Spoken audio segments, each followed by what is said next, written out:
Alright, good morning everybody. Welcome to today's Microsoft Flight Simulator. I am experiencing a technical difficulty. I cannot see the chat. The chat will not start. I don't know why. I tried refreshing. I hope you can all hear me, and I apologize if you're trying to get in the chat. I cannot see your I don't think I disabled the chat or anything. Let me just double check to make sure that there was nothing changed. All right, that's nothing different there. Let me go to like a pop-out chat. Let's see if it'll do it that way. There we go. Okay.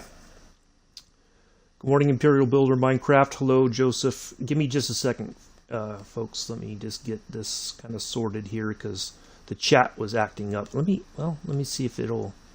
If I pop it back in, does it change back? Nope. Okay, I'm going to have the pop-out chat, apparently. All right, give me a second. I apologize, folks. It's just, something's not working today, and I don't know why. But anyway, it's Monday. Why else would... all right, fine, Joseph. Thank you. Why wouldn't it work, you know? So, give me just a second, folks.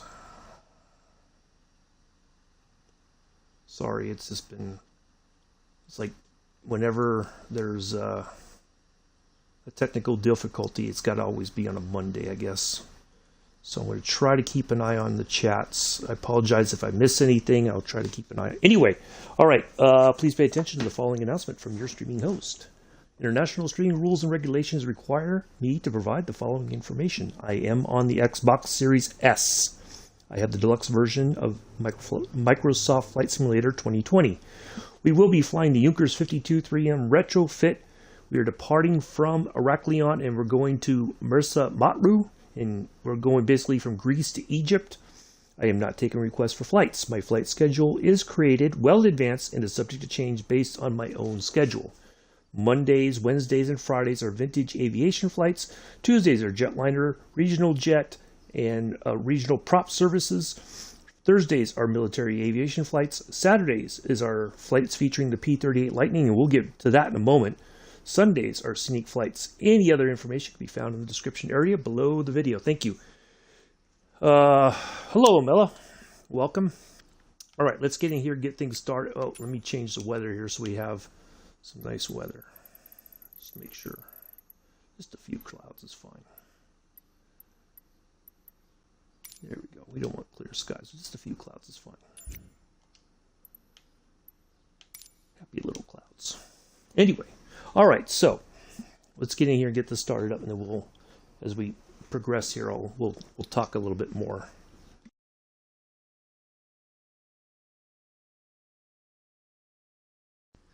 about some things.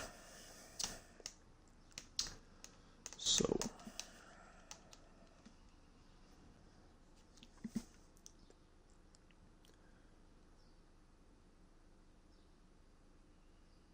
Got a couple things to talk about actually once we are in the air and on our way to Egypt.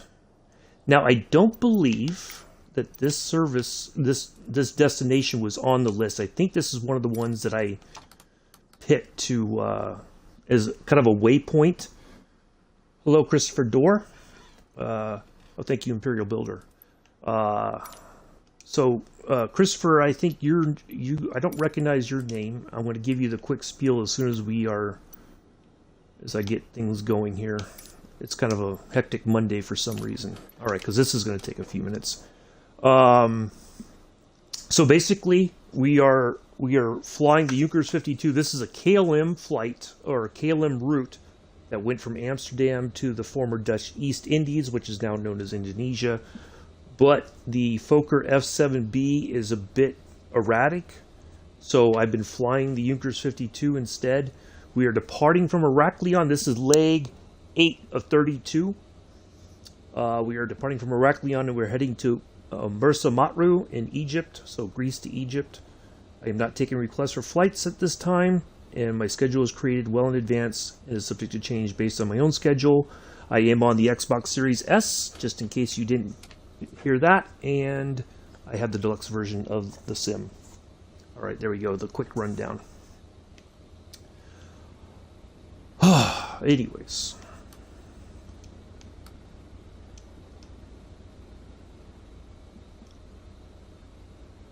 We got some things to talk about for sure. All kinds of things to talk about.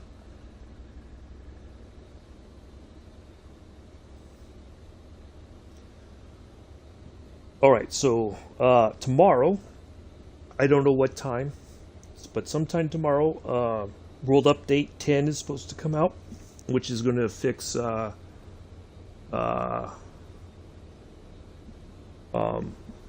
to update like Italy. It's going to add a bunch of stuff, and yeah, it's supposed to be amazing. So I will check. I think it's going to be after we fly on Tuesday morning. It'll come out between sometime after that. I don't know when, but I will test it. Once I get it downloaded, I will make sure our flight for Wednesday is solid, that we don't have anything going on there. And then what was it? So yeah, we got that coming up. Now, while we're still waiting for the engines to do their thing, and we're still going to do the run up and all that while we're waiting, just to do that as a good practice. So first, I've had over 1,000 views, just almost 1,100 views on the flight on Saturday with the P-38 Lightning. So thank you all for that, first off. Now, there was some comments that appeared to be a bit I gotta wait for this to warm up a bit.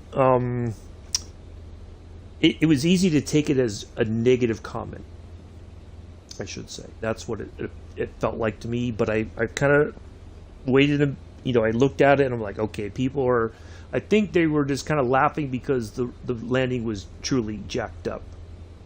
But we still managed to be upright and be able to taxi, which I was surprised, because normally stuff like that we would have just and been done. So anyways,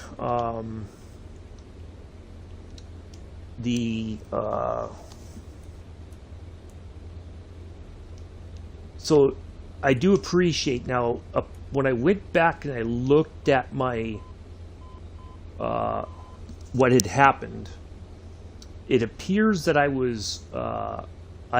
had stalled the plane. I was way too slow coming in for the approach. So when we fly again this Saturday, we're going to try a different approach, I guess you could say, and we will hopefully be much better in our landing this time around.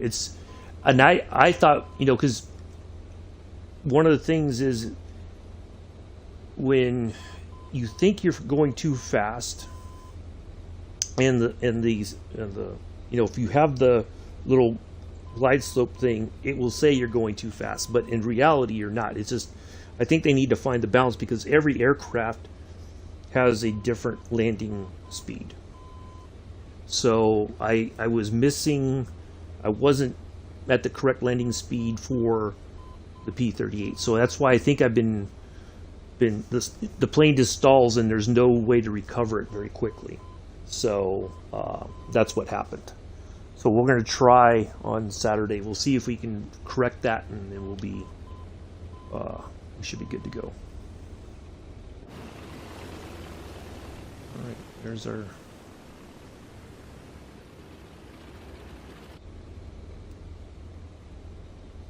call for takeoff stuff. So yeah, that's basically what happened. So but yeah, apparently it's a very popular video, and I'm guessing because of what happened at the end. I don't know, but I have picked up 5 subs, so thank you all for the new subscribers who subscribed over the past day or so.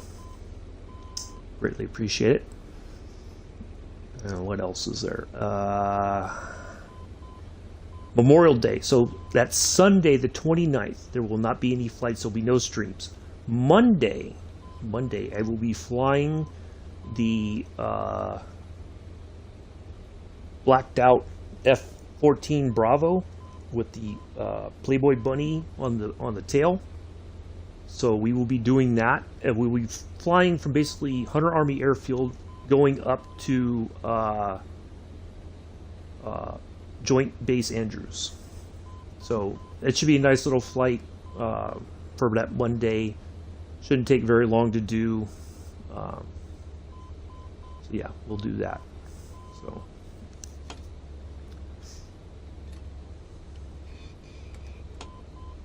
All right, brakes work. Do the run up.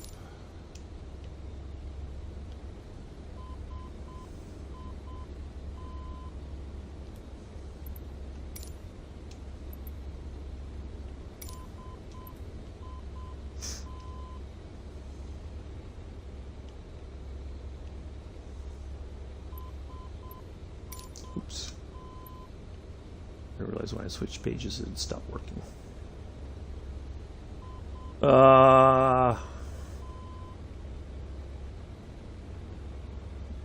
Well, I was going to, but they updated the liveries, and that was one of the ones that came out with the update last week. So, and I hadn't had anything. I had a flight plan, which is going to be another leg of our continuing leg here, you know.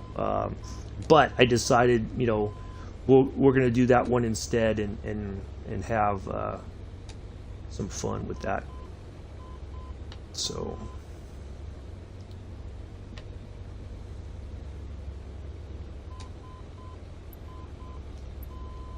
I feel like this has gotten. Oh, there it goes. Okay. Thought maybe it had stopped working.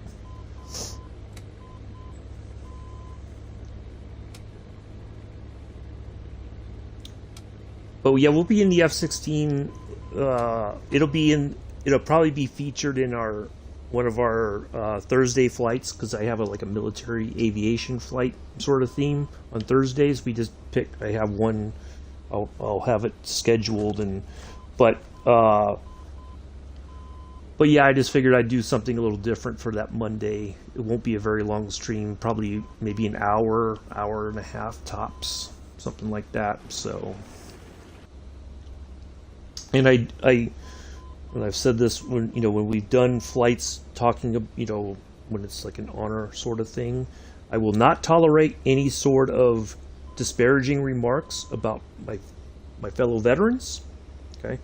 I will not talk, I will not take disparaging remarks about any of that stuff. So if you're going to be about that, you're going to be shown the door very quickly. I won't tolerate it at all.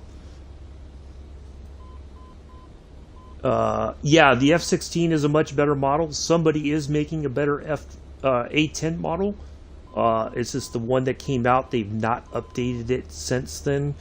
It's just been basically, it was a cash grab. They took their money and they just took off, and they have not updated. They still release stuff, but they have not updated any aircraft that they have put out. MS Scenery, or M Scenery, or whatever it's called.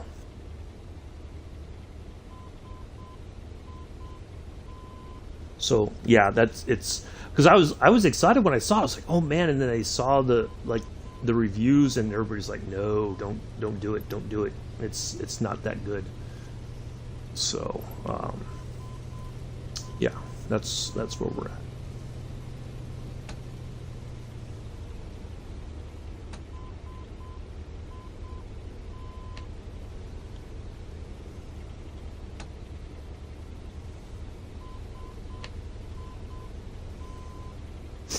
Almost done here. We'll get going here in a second. What else? So yeah, that's what we're gonna do. I know I have a flight, and it's supposed to be on the 30th. It was going to be Baghdad to Abadan.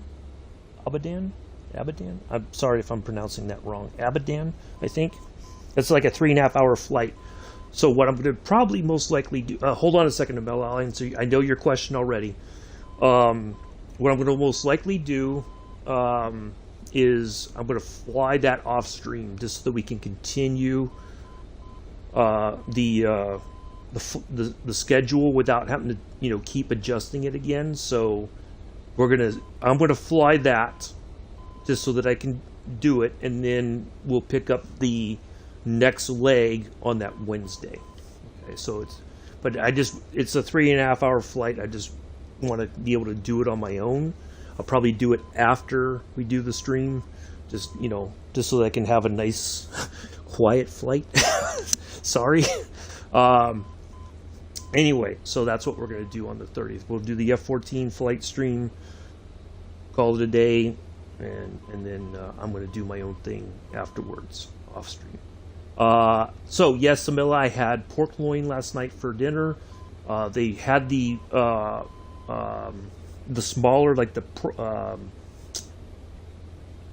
what do they call it? Like I guess ribeye, the pork loin ribeye. It's a smaller cut of pork loin. So they had some of those. It wasn't very bad priced. So I picked up one of those for like $6 yesterday. I ran over to Walmart before it got really bad out. We had thunderstorms yesterday here. So yeah, I got that and had that for dinner last night. I have enough left over for lunch today. I don't mean to leave, Joseph. I know you're having a joke, mate, and I appreciate it. It's not that I'm trying to leave you out. It's just that trying to do both would be a lot of work.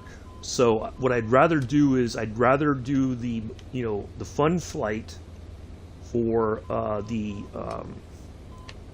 flight up to up by the nation's capital, basically, and then we'll land. And it's just, I want to have a nice kind of a relaxed flight and just have a bit of fun and enjoy it.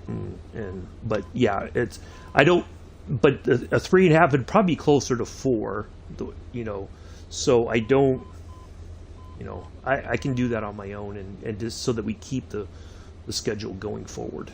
So, but yeah, I thought about it last night. I thought, yeah, maybe I need to at least still get that leg done.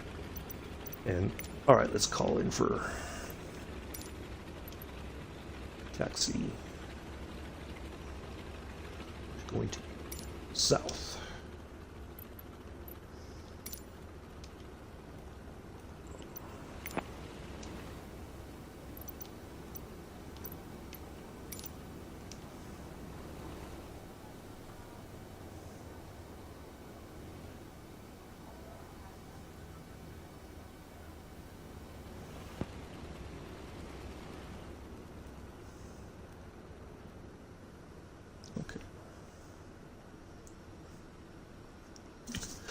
All right, take care, Mela. We'll see you later. Thanks for stopping by for a few minutes. Appreciate it.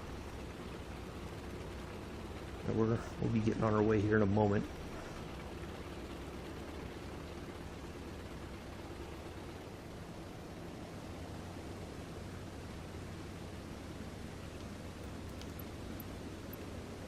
All right, just minimize that for right now until we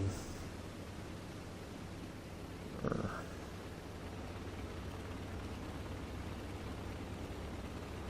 Yeah, I was looking at that last night. I was like, what was I supposed to do on the 30th? And I saw that. I was like,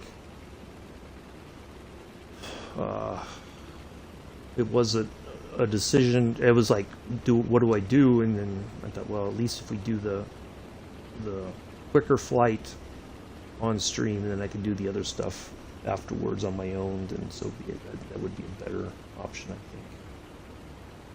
So.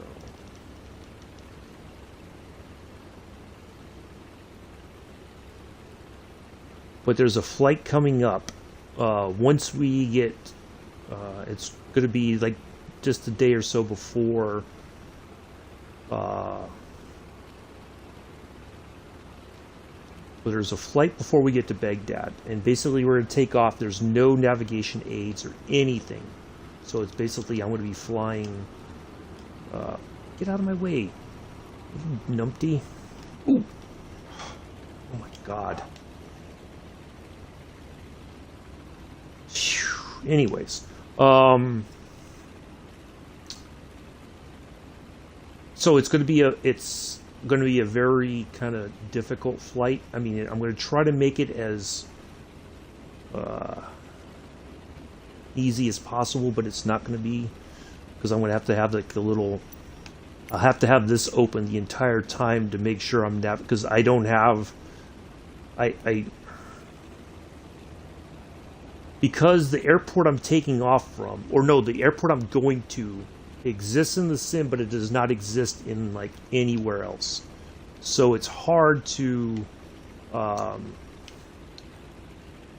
calculate the distance exactly, or like the timing and all that. So it's going to be, we're going to fly, and it's just, we're just going to basically wing it, so to speak. So yeah, it's going to be a bit of a doozy, but we're going to get through it. But then, yeah, they do, Joseph. I think I need to like cut down the number of vehicles moving around the airport. I think that's what it is. So anyway, so we'll do that.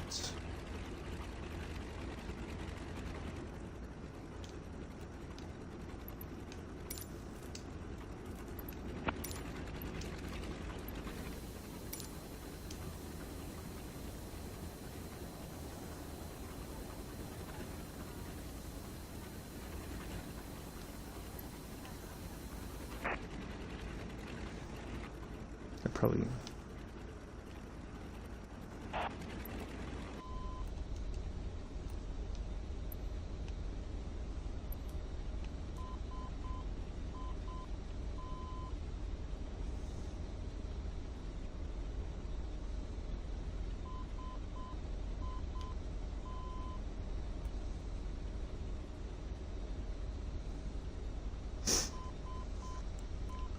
So we'll be on our way shortly.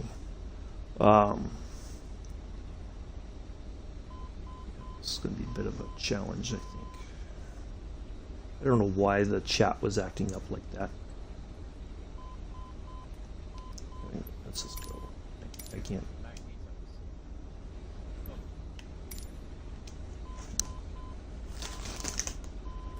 All right, let's go. This is already. We're already a little bit behind.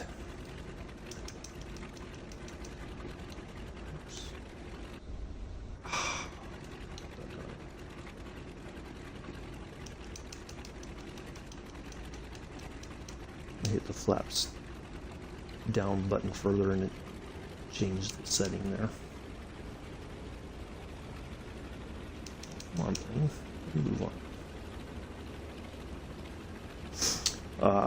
Anyway, so what else is there?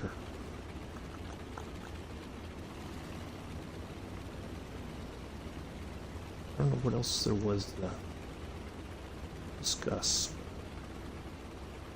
We should have taken off from the other end. We would have been able to head. That's all right. We'll get there.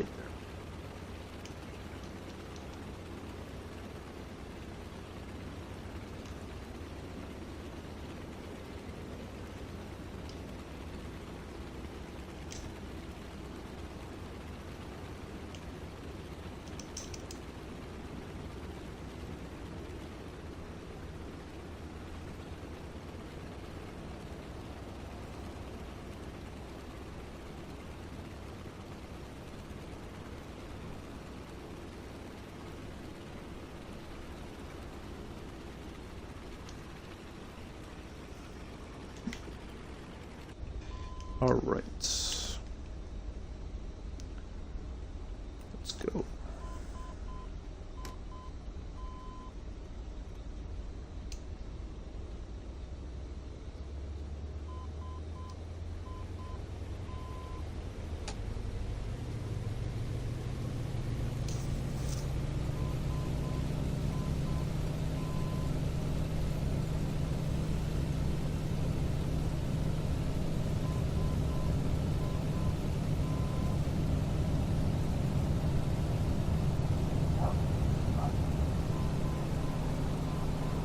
And away we go.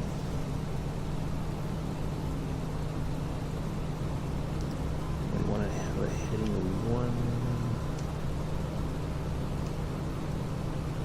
3.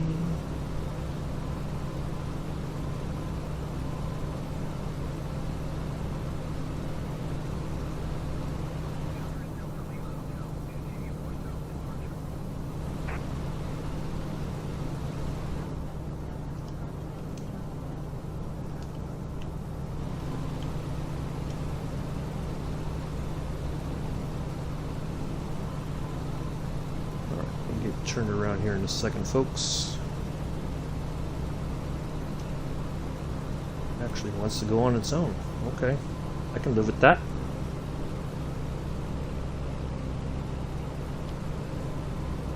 As long as we don't crash into any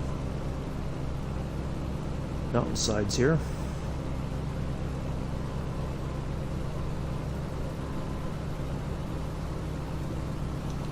Alright, so this one we've only got it's only going to be 53 nautical miles roughly. Oh, I mean, once we get, it's about 52 nautical miles to our first waypoint, or nav point. From there, it's going to be a 230 nautical mile run all the way down to Egypt, to Mersa Matruh. So it's going to take a bit of time. I'm going to try to squeeze every bit of speed out of this because we don't have the failures on, but which, you know, if I'm going to squeeze it out, that's probably not the, you know, we should be doing it the correct way, but I'm going to try to get every bit of speed out of this thing today so that we can get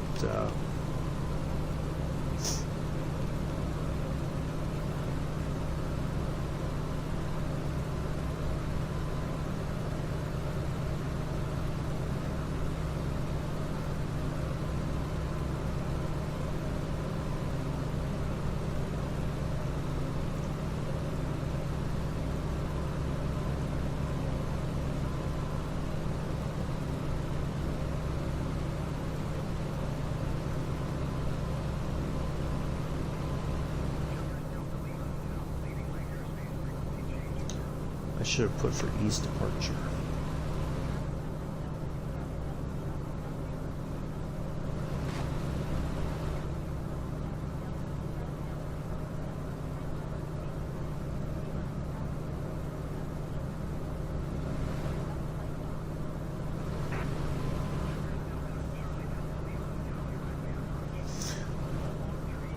And away we go. We're finally en route.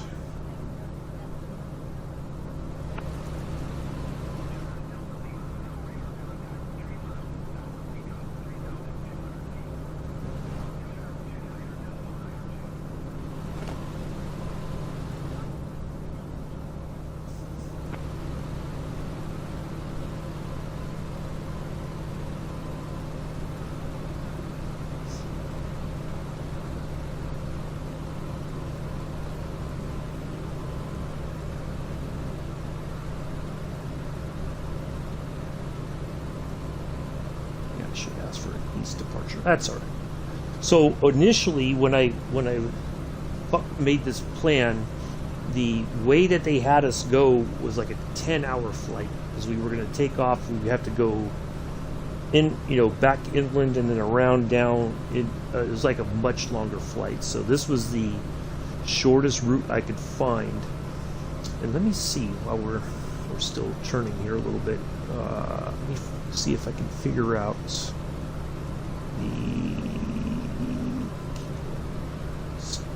I had downloaded the map, so I'm trying to see if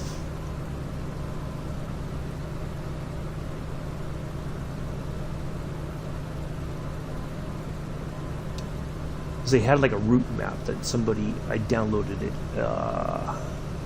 Yes, so this was actually on the route, this destination here. I wasn't sure because basically, for those of you who don't know, so when I started looking into this, KLM, it took them 7 days to get from Amsterdam down to Indonesia, or the former Dutch East Indies.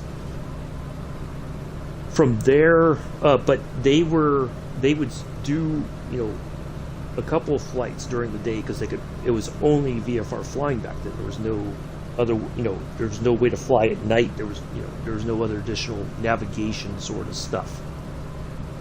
So, but some of those flights were very long. I cannot, as much as I would like to, it is nearly impossible for me to sit for that long. Even if I get up and move around, it can get very tiring after a while. So what I try to do is, some of the areas, if it was like very long, I tried to break it up. a bit, so that way it's much easier for you all to watch.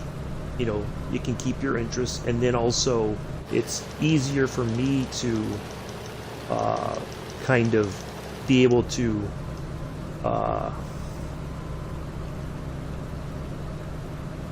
get through the stream as well.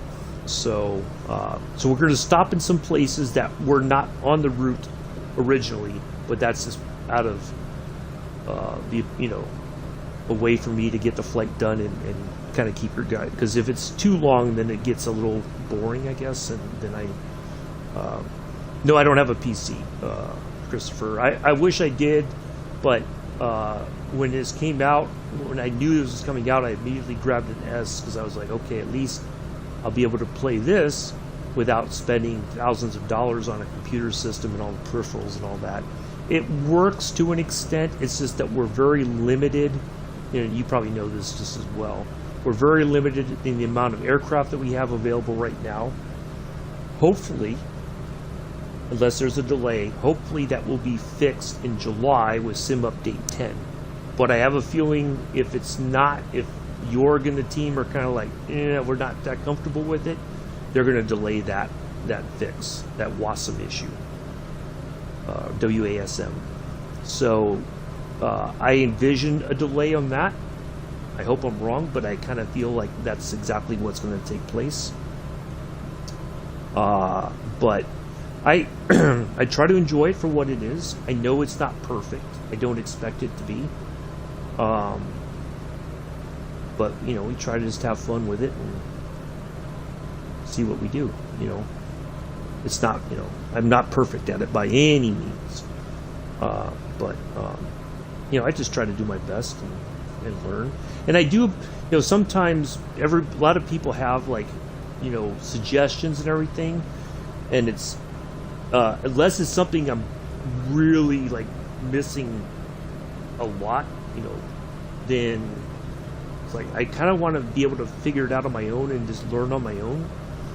But because sometimes what people will do, it works for them, but it may not work for me.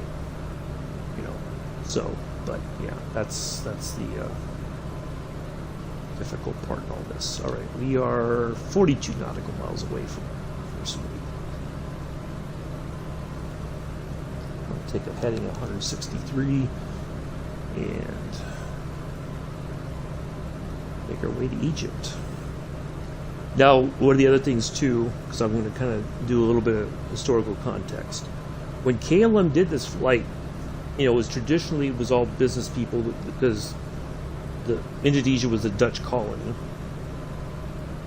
and so a lot of the people that were flying on these routes were all, it was typically all business people, maybe sometimes their families or whatever. What KLM also tried to do while you were en route to Indonesia, for instance, along the way, if you stop, like they stop in Cairo, let's say they land there, it's kind of getting evening time, the sun's starting to go down, they're just like, you know, let's call it a night. So then when they'd stop in Cairo, you know, you'd go to a nice hotel, you would be able to sample all the food and everything. Like it was they wanted you to be, it was almost like a mini vacation during a business trip, which I thought was very fascinating. The other thing I found out was when I was researching this route was that a lot of the airports that they landed at either A, no longer exist, or they have been turned into military air bases. You know, like an Air Force base or something like that, but it's a military base. They did away with, you know, they may do some small passenger service, but as a regular airport, it's like gone, you know, which I thought was very interesting, that in the 30s, you know, for all intents and purposes, areas were much more open to people coming for a visit, I think. Whereas now it feels like maybe that's less of a, it's not this, you know, it's not like that anymore. But yeah, I thought that was a very kind of interesting sort of situation that they they a lot of those places have been turned into military airstrips or air bases. I think we're going to land at some because it was just like that's the closest. Or I tried to find, if the airport was gone completely, I tried to find somewhere suitably close to where they landed. So that's the tricky part.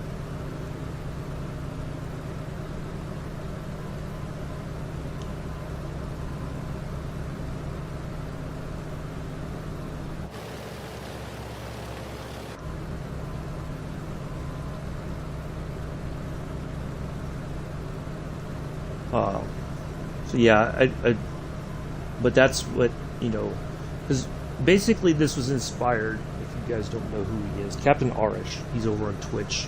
Matter of fact, I'll post a link to his Twitch here as soon as I can find my... Oh, that's not it.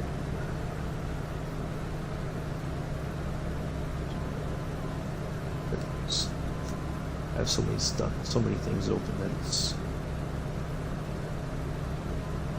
takes me a minute to find it. So he's doing, and he should be on tonight, unless something changes. But he's doing a flight around the world in the Cessna 172. It's absolutely amazing. He doesn't use GPS. He just navigates. Using it's a VFR flight, but if necessary, he can do a celestial navigation sort of thing.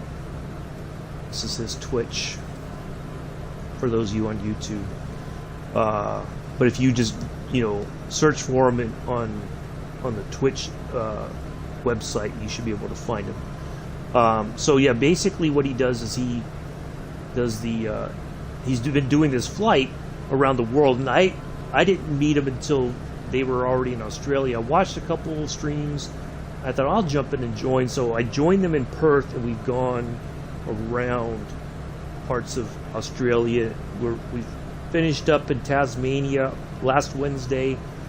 We should jump back over to mainland Australia and then continue up the coast from there. So his trip kind of inspired me because I was like, there's got to be some historical airliner routes that, back then this was the quickest way, but it took a week to get there. And that was the fastest way possible. Unless you wanted to get on a ship and you would have to go down, it would take a very long time because you have to go down around the Horn of Africa and then back up. And that would probably even be a longer trip on a ship at the time still. So but also additionally what I did was I did a flight from Berlin down to Athens that was done in the 1930s. So that's what what this whole thing is about, in just different places, different sort of. Now the other thing too, what I noticed is that there's other places that the Junkers 52, for instance, flew. It flew in South America.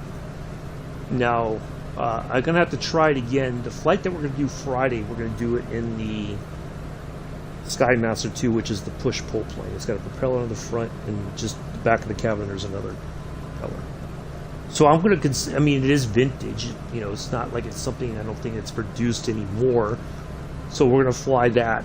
But we're flying in this area in South America, I want to say maybe it's Ecuador. I'm not 100% sure. I'll have to look. But we're going to go, we're going to fly down there. But there was a route that I was going to do, but because the takeoff airport is at a pretty, it's already at like 7,000 feet. I could not keep the engine started on this plane. Now, what it might very well be is that I needed to lean the mixture since I'm up at a different altitude, already. So I'm going to try to give that a shot at some point. just to see if that's what it was, or if it's just a whole nother issue altogether. But I didn't consider that until somebody pointed that out the other day.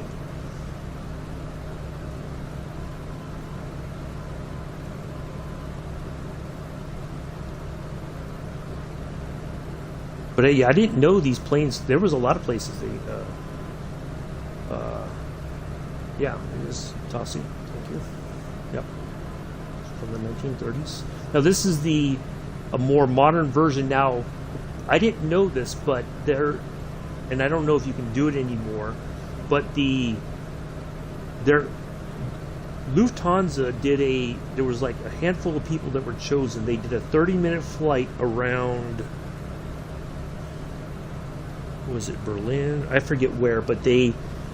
I was watching a video, and then the person, or not a video, I saw it on a website. This person was showing the pictures and everything, and how excited everybody was before they took off and everything. But he got to come up into the flight deck here, and it's very similar to what we see here. It's all modern, kind of modernized stuff. But he said they did a 30-minute flight, but he said it seemed like it only lasted 5 minutes. But he said it was amazing, like when they started all 3 engines up, and he said it was just the most amazing feeling ever.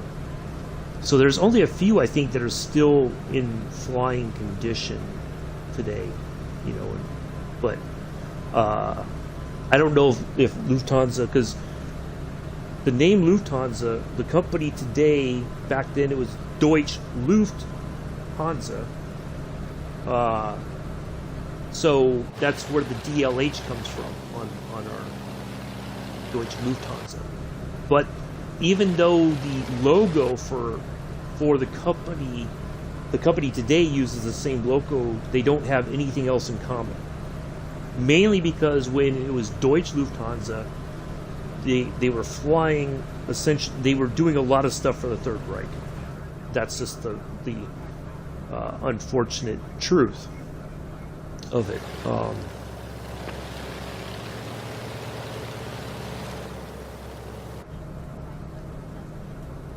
right, we should be at 22 nautical miles.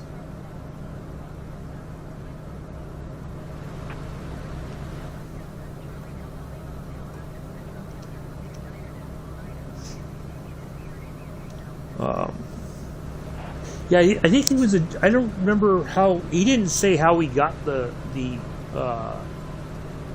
how he was able to get that flight, but somehow he did. I mean, I just kind of looked at the pictures, and I just remember there was a picture of the flight deck, and it looks very similar to what we have right here, with a little bit more modern navigating equipment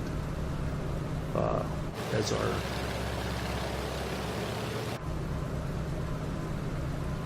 I'm going to try to cut a little bit to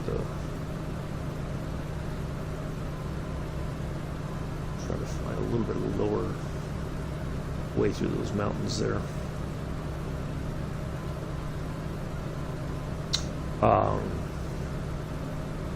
But yeah, like when this came out, was the first Local Legends when they did the World Update 8 World Update. There was the one prior to, I think it was 7.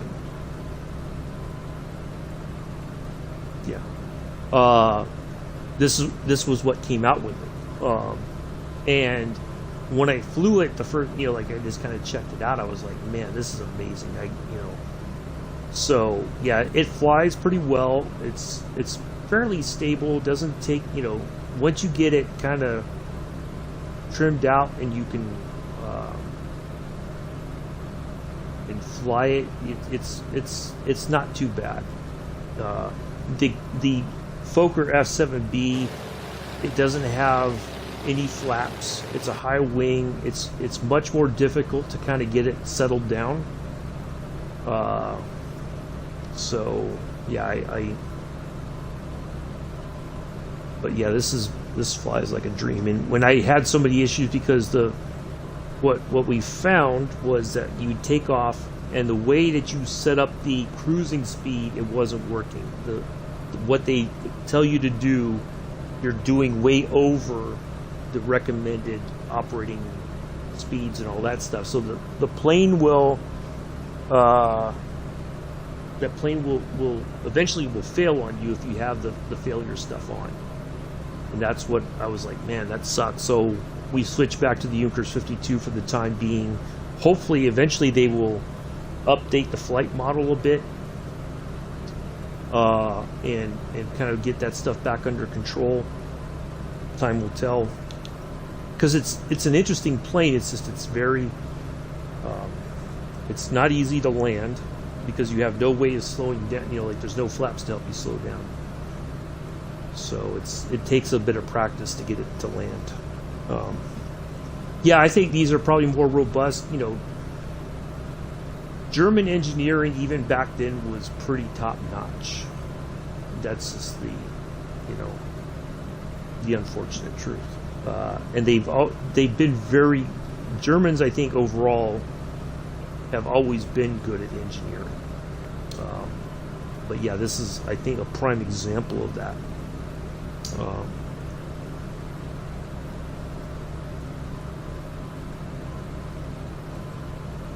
Yeah, it's a fun plane. I didn't want to give up on the route, and if we just fly this the rest of the way, if that's how it works out, that's how it works out. I just want to get, it may not be the correct aircraft, but at least it's it's more about the journey, I guess, than necessarily than what plane I'm flying. All right, so our waypoint's coming up there. Should be somewhere probably on the edge of that island, or edge of the right near the coast there, I think.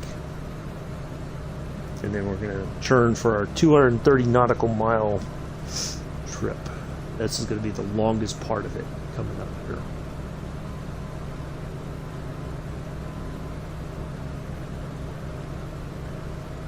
The Fokker has no flaps. The Fokker F7B that came out with the Australia update,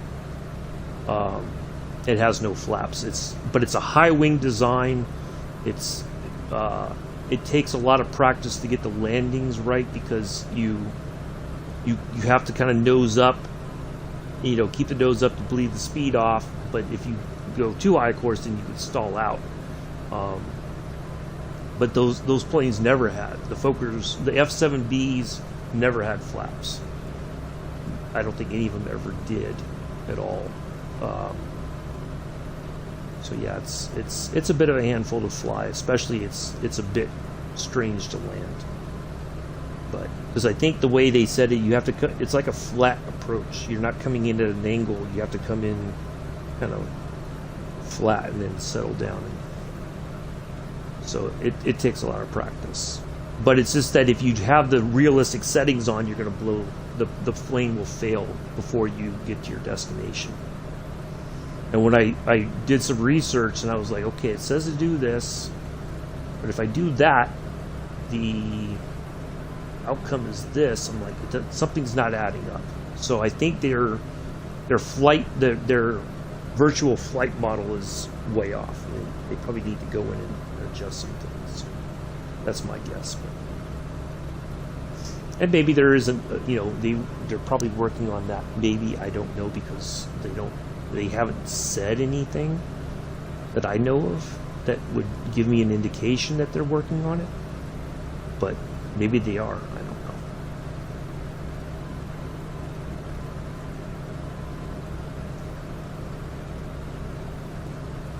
All right, 11640 is the next one. Dial that once we get closer past our first nav point and we're on our way. But yeah, this model has flaps, so it's a little bit easier to land. It's not as erratic as the the Fokker is.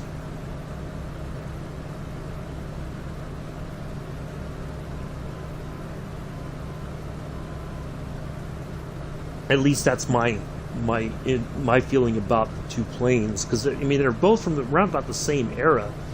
It's just that the Fokker was engineered very differently for whatever reasons. I don't know if it was a cost-cutting thing that they just didn't include flaps, or maybe the design, they thought that the high wing design was perfect. I don't know.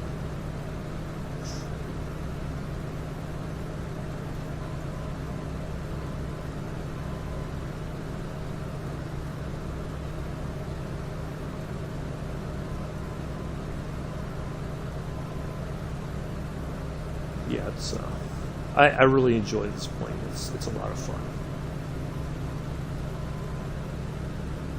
And the fact that it has the modern wasn't this plane the German used?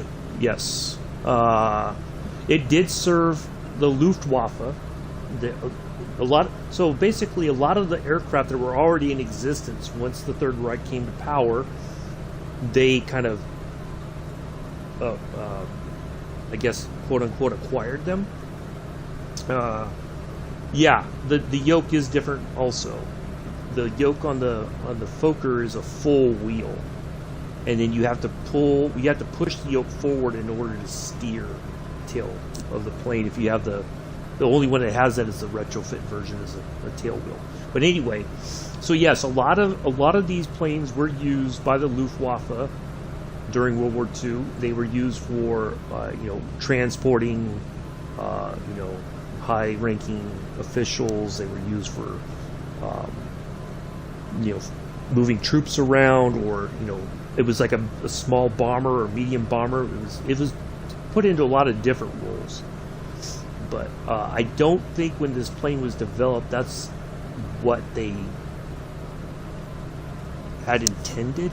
I think they were looking at more of a travel sort of thing, and because after World War I think a lot of people were like, they were so fed up, they just there was I think a feeling of wanting to see the world, and but then everything happened the way it did, and unfortunately I think it does give the Junkers name of, because they did make a lot. Eventually, I think they were pressed into service, making planes for the Luftwaffe.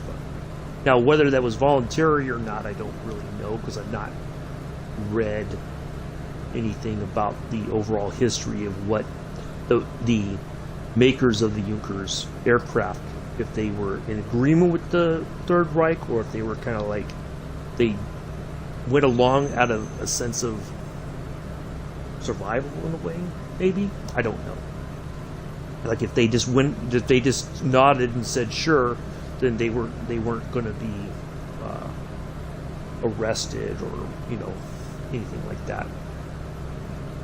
So but I don't really know the story of their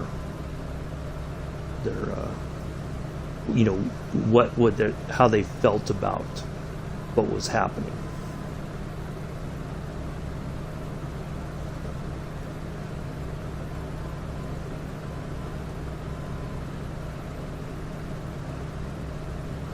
All right, this part's going to be, we're going to be over the water for, I think, the vast majority of this flight from here on out. It's not going to be very scenic. It's going to be kind of, boring, but we'll, oh, you know what I didn't do? I didn't turn off the taxi light. Oops, daisy. I just noticed I saw that glare on the prop still, and I was like, wait a minute. So yeah, they was used for paratrooping. Like paratroopers would exit probably out the back door here. So I don't think they would exit over the wing, go out this way and then jump, so they probably went out that door right there. Well, I gotta get a picture here before I forget.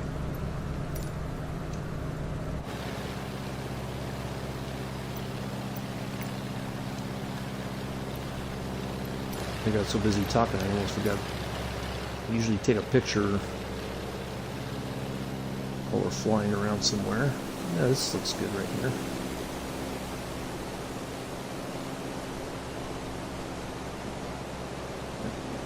This will work. I like it.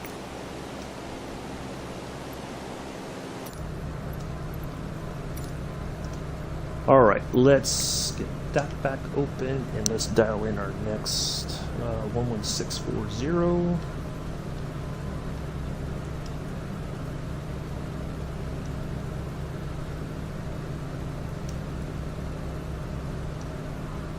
We want a heading of 163.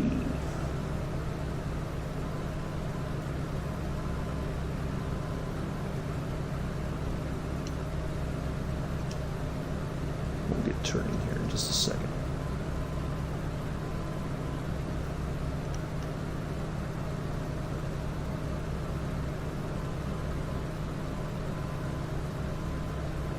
There we go.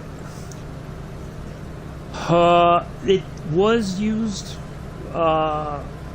Tassi, for a little while in passenger service, but then, eventually it was replaced by more modern aircraft, and certainly once the jet age started, that basically, I don't think after. It seemed like at the tail end of World War II, going into the early jet age, it was it wasn't, the Fokker, the Ukers were basically done as a company. I think they just kind of went to the wayside, and it may be because of their ties to the Third Reich, possibly. Hello, Adrash developers, Adarsh, I'm sorry. Adarsh developers, welcome. So I got a couple new folks in the stream, it seems, so I'm going to give you the quick rundown a little bit. So I'm on the Xbox Series S. I had the deluxe version of Microsoft Flight Simulator 2020. We are flying the Junkers 52. We departed from Iraklion, Greece, and we are headed to Mersa Matruh. I hope I'm pronouncing that correctly. Forgive me if I'm not. I am not taking requests for flights at this time.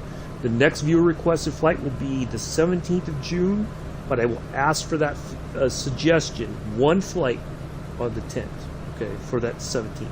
My flight schedule is created well in advance and is subject to change based on my own schedule. Thank you.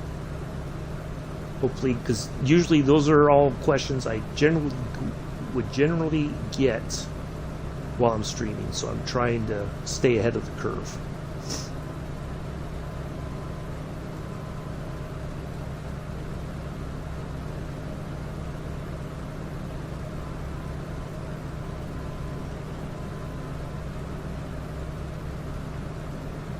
And the only thing that I ask, if you're new here, please respect those rules.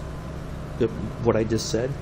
Don't ask me to change my plans, okay? Because that's not going to go over very well. We're here to have fun, but I have a plan, and I like to enjoy the plan.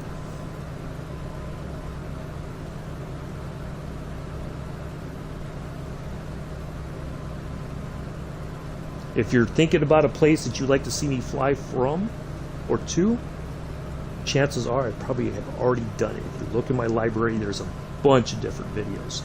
So chances are it's been done before. Showed an error. Later understood that was my problem after this. Oh, okay. I just said that. No, I appreciate that you're here. Don't get me wrong, but the only 777 I have is the Captain Sim one, and it's not very stable. I've had numerous issues with it, so no, sorry. But again, I'm not taking requests for flights at this time. If you are there on the 10th but it may not be the 777, and I'm not. The thing is, hello, Patrice. Nice to see you here. I can't really. I've done like 6 or 7 hour flights. It's not something that I like to do much because it's a lot for me to do by myself. You know, I have to get up and move around every so often. I have to eat, and I have to all those things. So it's a lot for me to do. A longer variant, I don't know, Tassi. It's possible, but I'm not 100% sure. But it could be possible that they did, but it may be one that was the version. It wasn't a Junkers 52. It was whatever came out after the Junkers 52, like the next Junkers model. It would be JU, whatever was the newer version that came out afterwards. You know, it was developed during the war, most likely. So that's probably why but I think all of them had like a 3-motor setup, you know, the tri-motor. So they may look very similar in the front. It's just that they, you know, made it, they lengthened it for more passengers or something. So Patrice, thank you for being here. I want to say thank you once again for your donation to PayPal. Greatly appreciate that. Very kind of you. Yeah, that's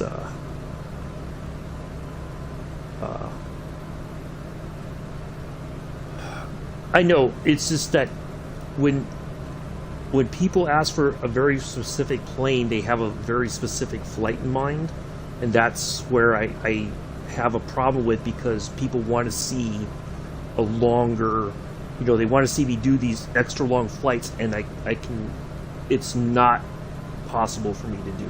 Okay, if it's a shorter thing or something that I'm like, yeah, I can fit that in. If it's like no more than 3 hours is what I'm looking for. I mean, some of these flights are already going to be long enough as it is. Adding a super long flight on a Friday it's very tough for me to do. You know, I did a flight from New York to JFK to Frankfurt. It was like 7.5, almost 8 hours. I was tired. And it's not that there was anything physically I had to do, it's just that paying attention to what's going on here, paying attention to the chat and everything, it just gets, you know, it gets very, it drains you. Because even though you know, like the 747, once you take off, it flies itself pretty much the entire time. You know, whereas this, I have to keep an eye on it to make sure we're heading the right direction and all that. So, it's a different kind of attention.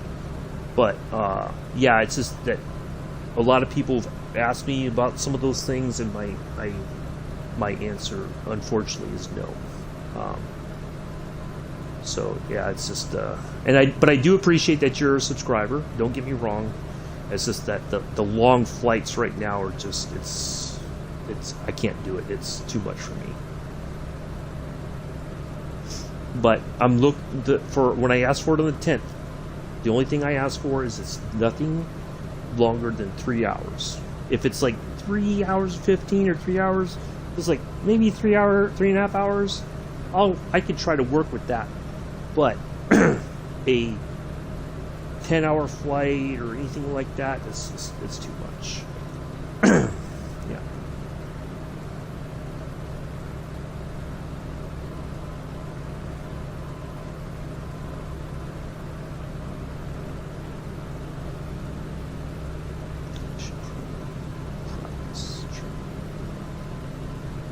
Well, we're not using fuels yet. I forgot to turn that on before we start flying, but that's all right. Yeah, it's just because in the past I've done like a boatload of view request flights, and it's not, how can I say it?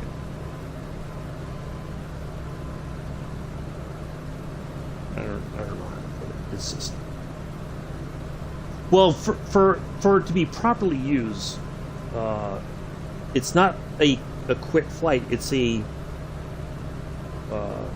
you know, I guess you could do, well, I don't know if you could even do a flight.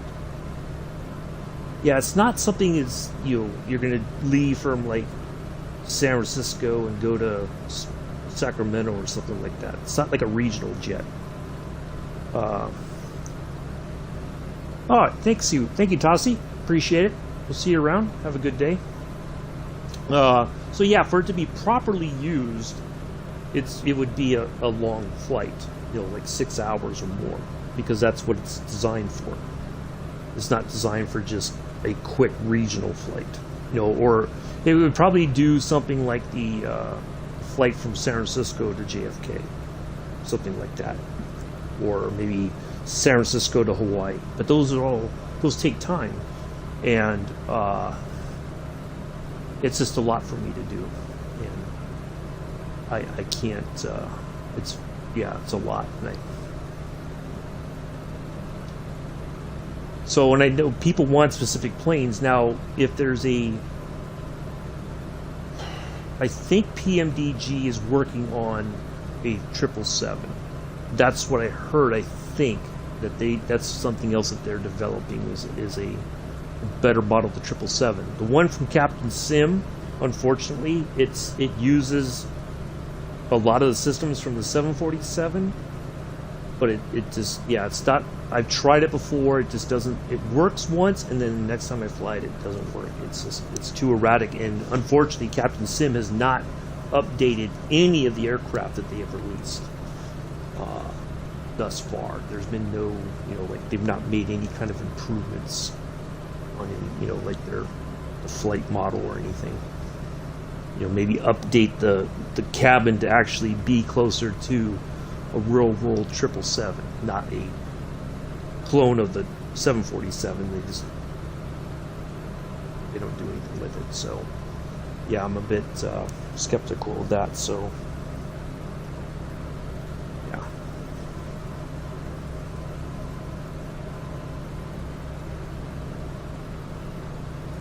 and see, I didn't know anything about Captain Sim when I first started playing. I wasn't in the forums, so I didn't know their history, how bad they really were.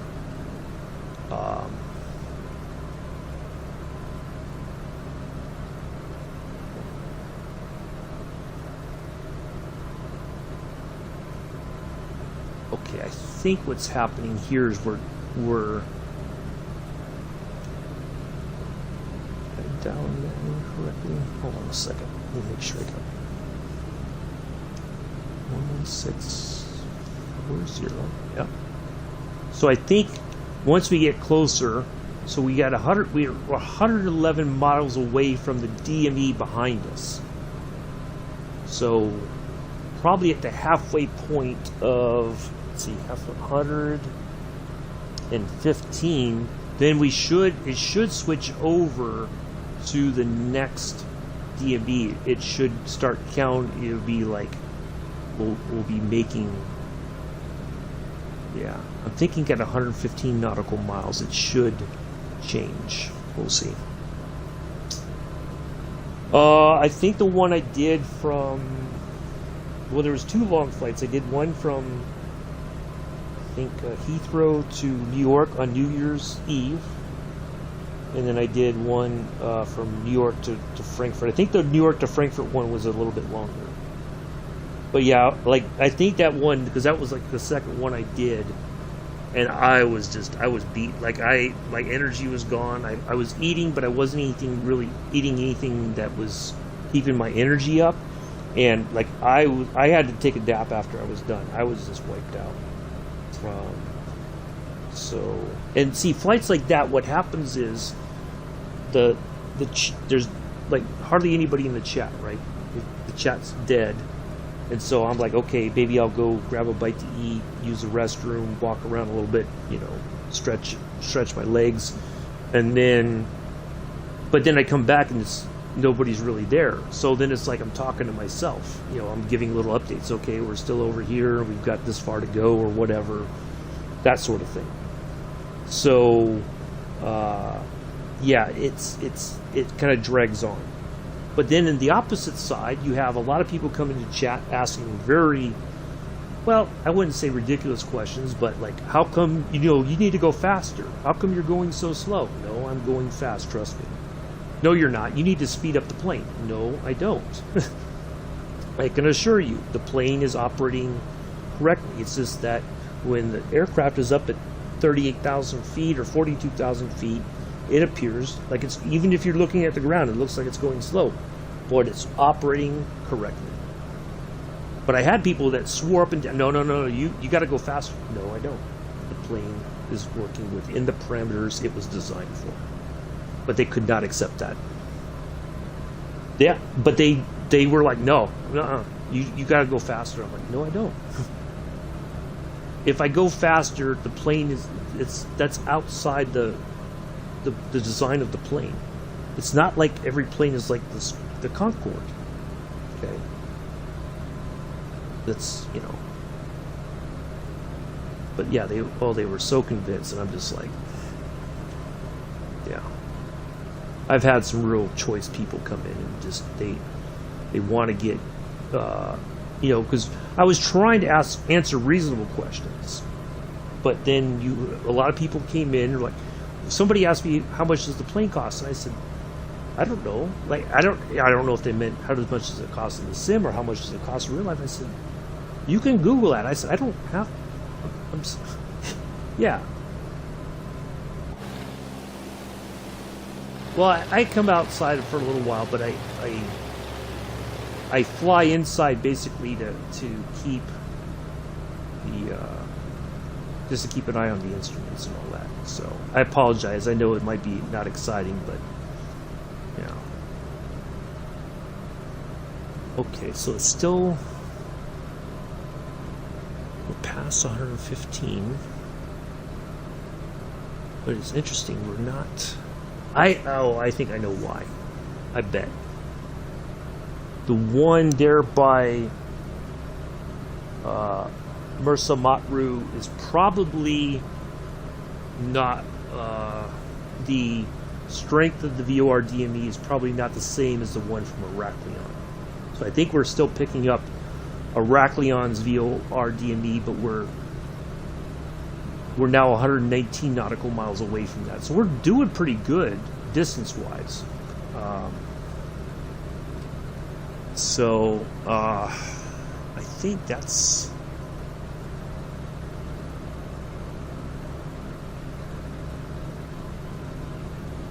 why. I just wanted to make sure that, you know, see. But so we're still getting... we're more than halfway to Matruh Mersa.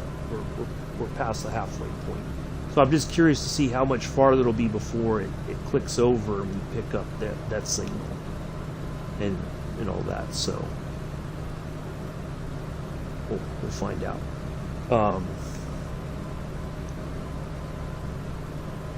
So yeah, you could change the view. You know, you can go around outside. With one of the views, you can there's like a camera. You can actually get closer to the aircraft and all that. You know. But you know, I used to fly out like this more often than not. But then when I started trying to get better, it's like I got to pay attention. And certainly, if you add the more realistic stuff, you really got to pay attention to your carburetor temperatures, your leaning, your prop pitch, and all that, to try to get the aircraft all the way to the end. So let's see, we're at 100. Let's say 120. So let's see, 230 minus 120. We have 110 nautical miles to go, divided by 96. Let me make sure. Yeah, I have flown the 8. No, I do. So at Arch, I am on the Xbox Series S. I do not have the A38. That's not. I wish, but yeah, that's not a.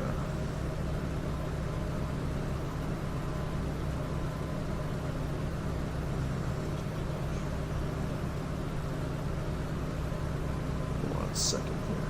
Try to find calculator. Ground speed.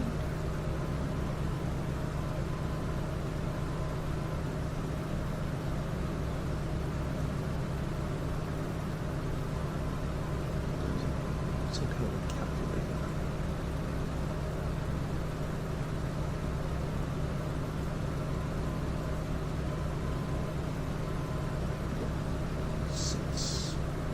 So the ground speed's okay. So let me So an hour, 14 more minutes. So we're making pretty good time, I think. Quite honestly. Thank you all for the 11 likes. Appreciate it. Yeah, see, so at our, basically, because I've had a lot of people come in and ask me for something like that, that's why when I see some new faces in the chat, I immediately say, and even if, maybe, because I've tried to change the channel a little bit since probably last time you were in my chat. I've tried to remember all the usual questions that I get. How much time was they going? Well, it depends. It could be a number of factors. Like if you have a tailwind, you'll get there a lot quicker. I don't know. It depends on where you're flying, where you're departing from and flying to. But also like what are the limits? How far can the plane usually go? If you had a full tank of gas and you flew, basically, how far would you be able to fly? But I don't know, because this is simulated. I don't know what it would be in the real world, because this isn't real. This is a simulation of what they think is real. But anyway, as I was saying, because I've had a lot of people come in and ask me, well, can you fly this? And it's like, I'm not on the PC, so I don't have everything that everybody else might have access to. Well, I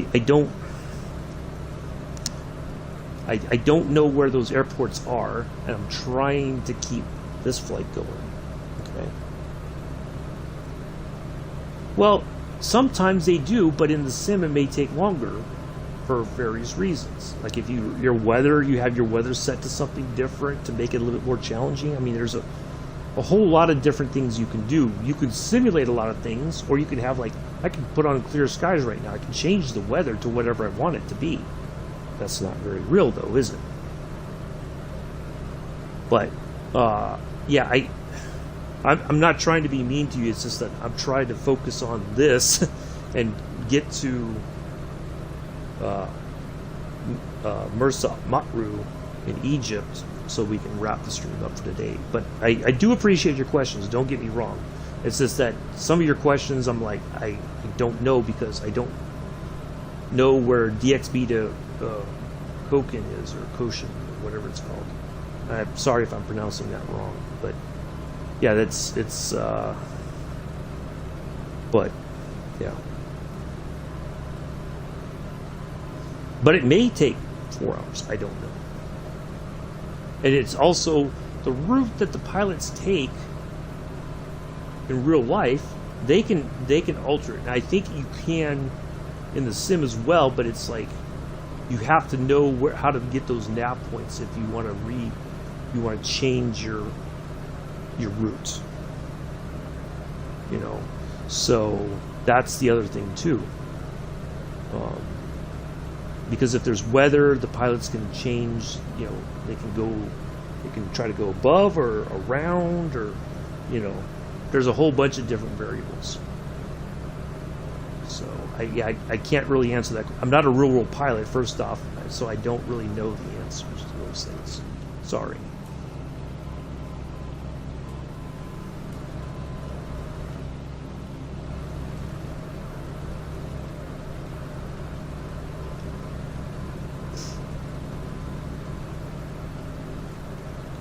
Changed over.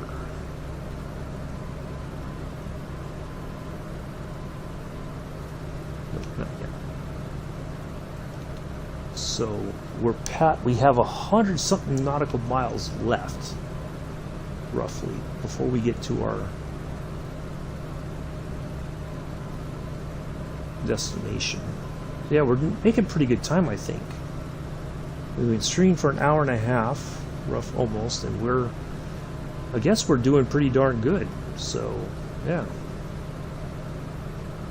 once we land, we're going to park it, call it a day, and we'll be back. Hold on, just let me have some coffee here. Tomorrow's flight, we will be in the Cessna 208 Bravo. We will be in the FedEx livery.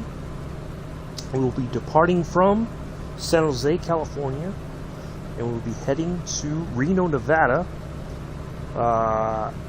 We're basically doing like an executive flight to Reno. Our typical aircraft that we would be using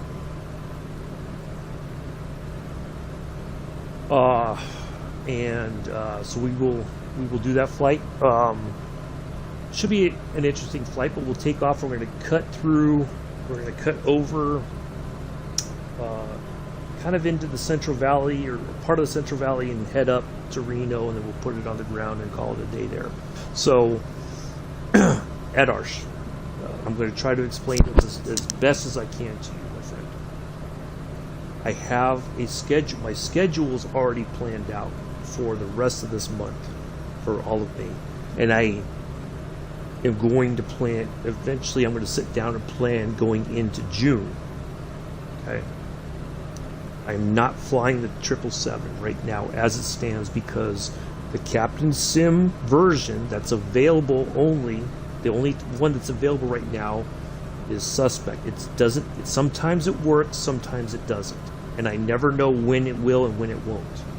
So if you won't mind, please, let's not focus on the 777, okay? But I have my schedule. I sit down and I think about all the, like during the week, because Mondays, Wednesdays we're doing this, like we're going all the way to Indonesia.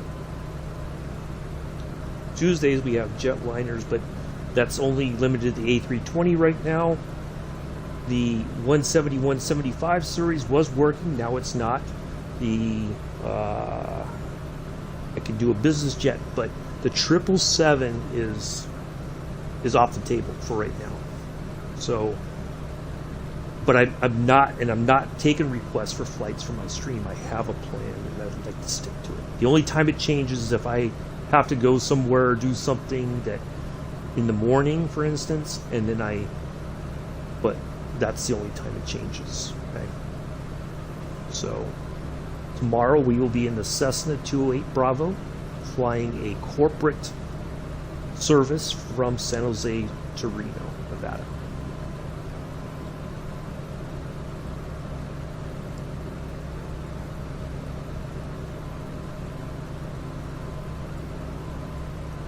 The 777 is not in the mix for the time being. And I don't think it ever will be until the PMDG version comes out, whenever that happens. Because the Captain Sim model is just, it's too, I can't trust it. And that's the only one, it's the only 777s that are available on the Xbox side.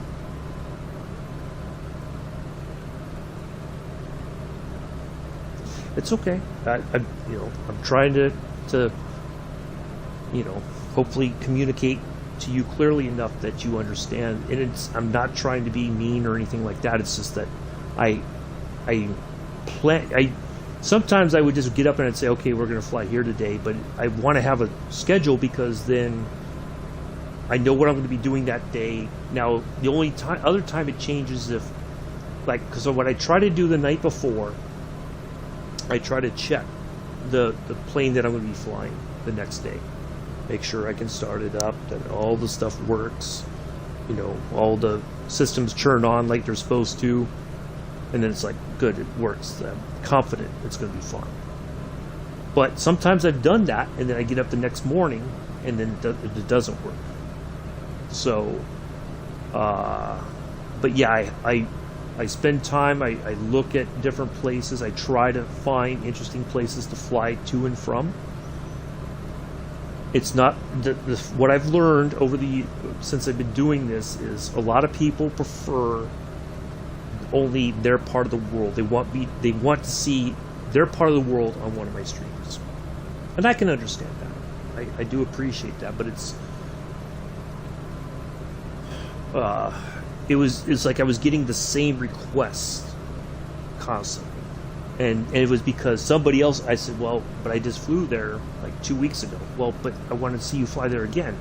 Well, you can go back, but it's not enough that they can go and find the video. It's that they want to see it live in a stream. But then after that, they got what they wanted, and then they never come back again. You know, I'm investing the time to do the flight. I'm investing, you know, it is a time investment. If you can't invest time in being a regular viewer, you know, it you know, it feels like I'm being taken advantage of. Oh, wait a minute. No, we weren't. Oh, we are almost halfway. You know what? No, wait a minute. 115 and 115 is 230. Okay. Hold on a second. Because 150 is 300. Let me make sure my math is correct. I have to check my numbers. Yeah, that's what I thought. Okay. I thought I was losing it there for a second. All right, so we have how much farther to go? 230 minus 145. We have 85 nautical miles to go. So, yeah, it's just I that's one of the things why I've kind of gotten away from the viewer requested flights, because it was people were coming in asking constantly for the same stuff. Hello, Yuna. Nice to meet you as well. So let me tell you a little bit about my channel while we're flying here. We're on our way to Egypt. So I am on the Xbox Series S. I'm not on the PC. I have the deluxe version of Microsoft Flight Simulator. We are currently flying the Junkers 52. This beautiful plane right there. We took off from Iraklion, Greece, and we are heading to Mersa Matruh in Egypt. I am not taking requests for flights. My flight schedule is created well in advance and is subject to change based on my own schedule. Thank you. Hope I got that communicated clearly enough. But yeah, that's I think we need to start losing just a smidge of altitude here. Just a little bit. Just a minor, not a lot, but just enough. Yeah, because what's basically happening, and I'm not I'm not trying to be mean or anything. Those are the questions that I usually get. Most like 99% of the time. So I've been trying to, answer those questions before they're asked. But the route we're on, what we're doing is, there's a route that KLM, the Dutch airline, they flew from Amsterdam all the way down to Indonesia. It took them 7 days to do that flight. It's going to take us 32 separate flights to do that, because there's no way I could do all the flying that they did, in a week. It would just be too much. Like if I did it every Monday, I would be just wiped out. It'd be way too much for me to do. So what I've done is I've broken it up as best as possible into into shorter flights and we do them on Mondays and Wednesdays. So Wednesday we will take off from Mersa Matruh and we will go to Cairo. I do like the Junkers 52. It's a very fun plane to fly. It looks amazing. Compared to the Fokker F7B, which was the one used for this route, so I've replaced it with the Junkers 52 in the meantime.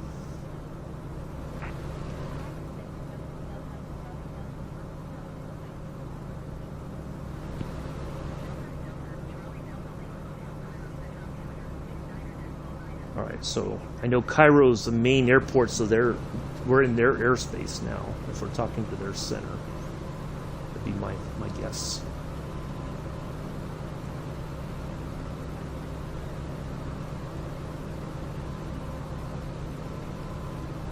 Yeah, it's an amazing plane.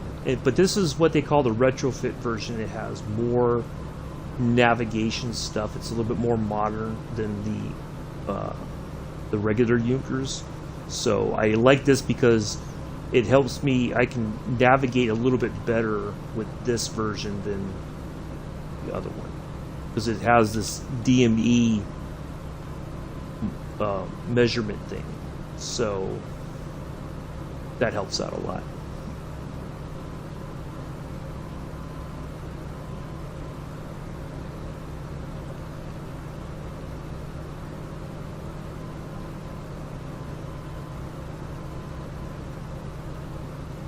So I think we'll just stay right about here. I think that's a good spot to be in.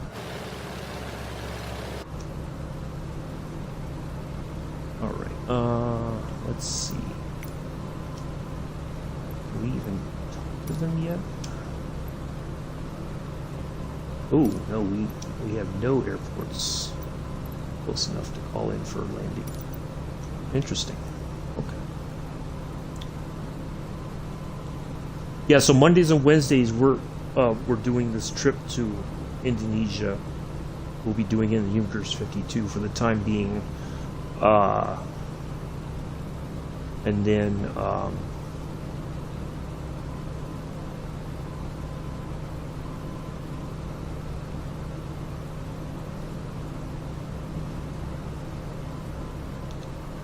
on a second. Let me see if this is counting down now, or is it counting up still? Okay, it's still counting up.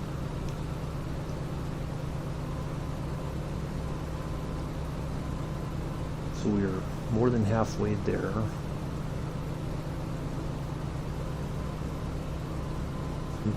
Understanding this correctly. We have 75 nautical miles. Okay.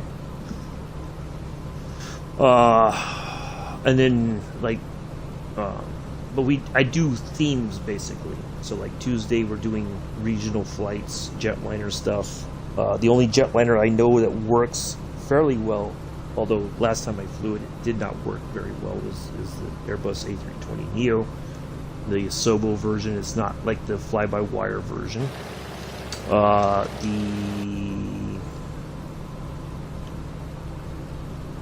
What else? Thursdays is military aviation flying. This Thursday we will be in the Supermarine Spitfire. We are going from Cardiff to Lukers. I think I'm saying that correctly. And then Saturday we'll be flying the P-38. We call it Lightning Saturday. That should be a fun flight. And then Sunday we'll be up in Bilbao,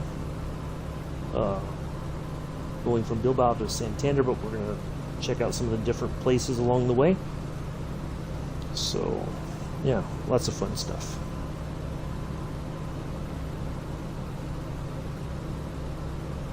But yeah, we try to do a little bit of... You're just like Antoine Saint. I'm not sure who that is.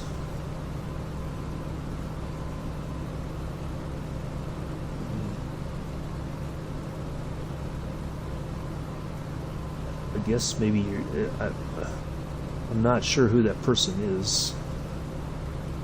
But if it's a compliment, thank you. But let me see who you're talking about.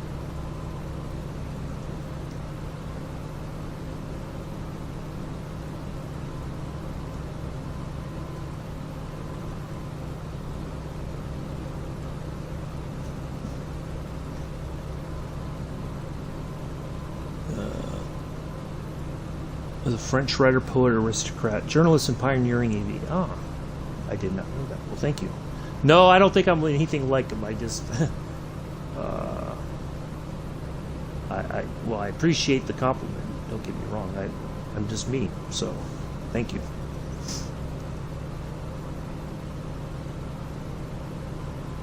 No, I just try to enjoy this and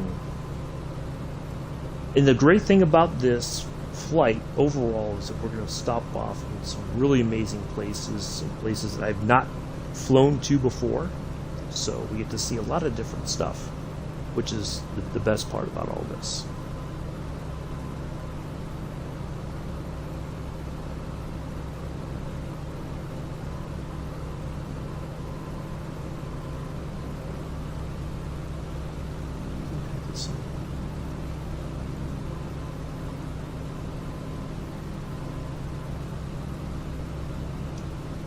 Okay, that's what I thought.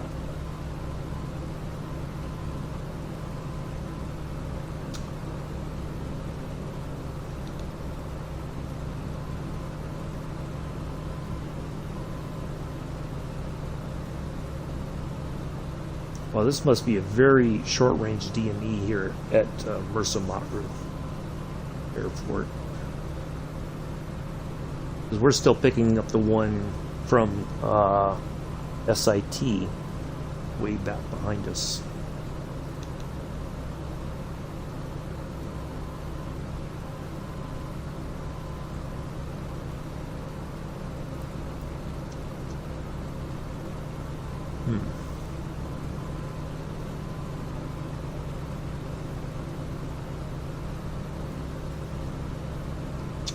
Anyways, so yeah, once we get on the ground, we should be able to go right on into the, well, my plan is we're just going to go straight into the air, or to the runway. We're not going to do any kind of pattern entry or anything like that, because there's no other traffic flying.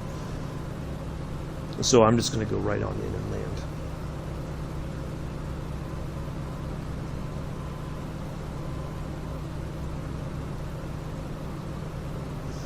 But thank you all for coming. Thank you for the 13 thumbs up. Appreciate that.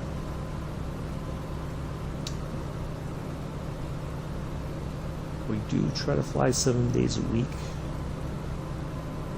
when possible. And there is a Discord. I post usually Sunday at some point. I post the schedule for the week, what we're doing, and kind of talk about some of the things. If necessary, like some of the what am I trying to say here? The goals, I guess, in a way. Like the landing with the P-38 Lightning. My goal is to get better at that. So yeah, things like that. So there's no chat area. It's just basically there for information. I do post a picture that I take during the flight at some point. I do, what else?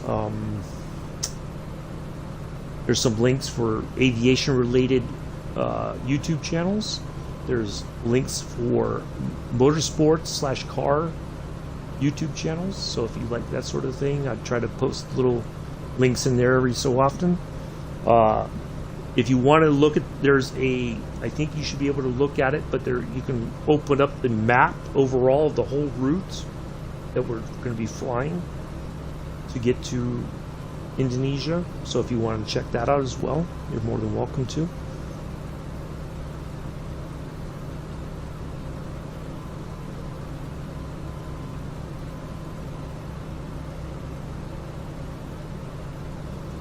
I feel like I gained a lot of that altitude back.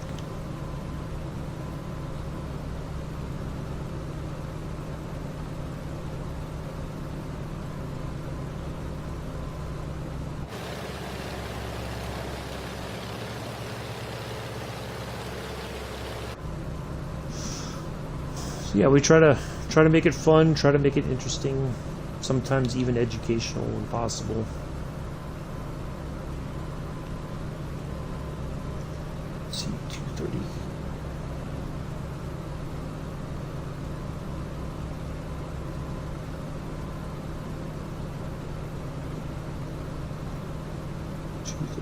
Minus 168, 62, okay.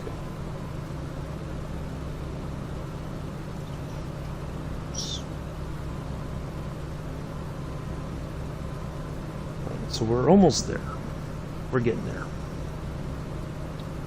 So we're probably going to cross over into the 2-hour mark.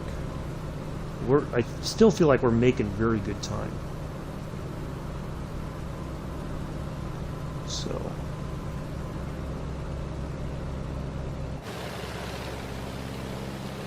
but yeah, we're well over the water here.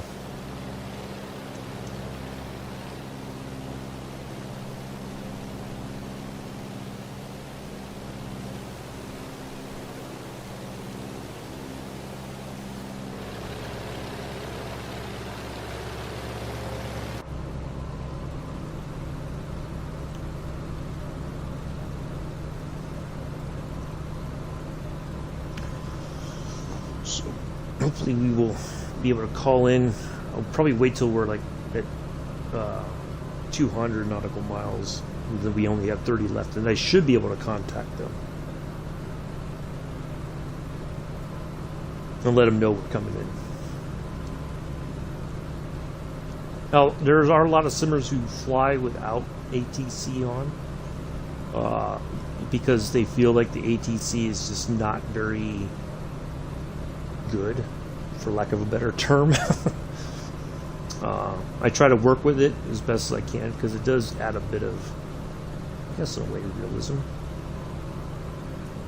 But hopefully they're going to get the air traffic controller stuff sorted out at some point.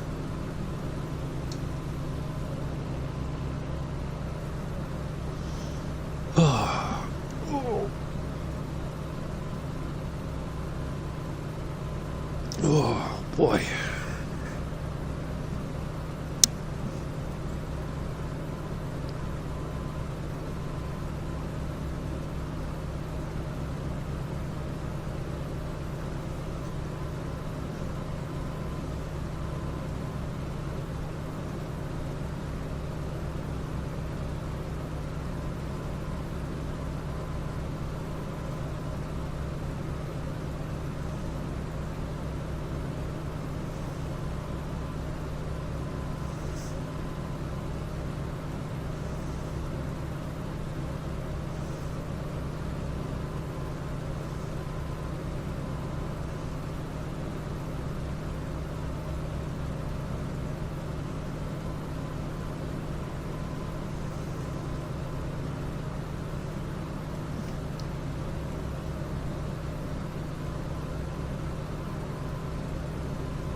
Oh, please don't fall. No. I had to stretch a little bit because I probably need to get up and walk around for just a moment. Matter of fact, I think I will because we still got a bit to go. I just need to stretch a little bit more. Just try to get this going just back a little bit.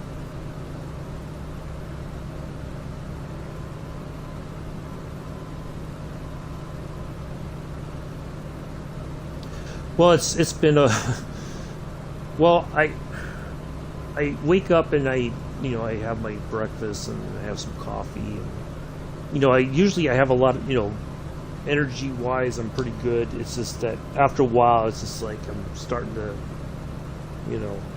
fall off just a bit, but I'm okay. I slept fine last night, but yeah, I'm gonna set the controller down for a minute here and walk around and get the blood flowing again, and we'll be landing pretty soon. So I'll be right back, folks.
All right, I'm back.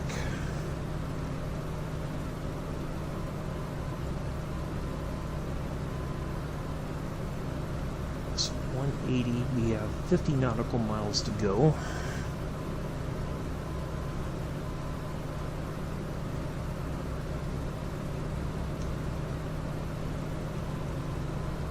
Let's see if there's anybody on the airplanes yet. No, there's not. Interesting. Okay. Still gotta go a little bit closer, and then we should be able to. Probably need to be about 30 nautical miles out.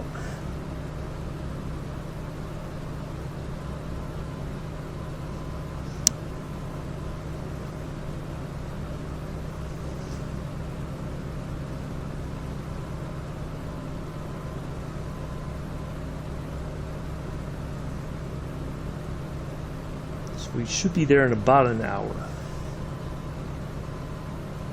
roughly.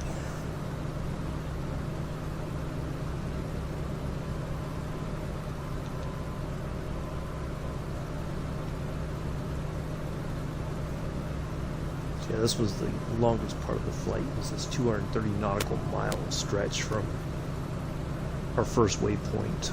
But that, if you guys could have seen the route. Matter of fact, once we land, I'm gonna, and I just need to notate my time. Matter of fact, I'll get that set up now. I'm going to show you the route that they would have taken us on originally. Let's see what we do.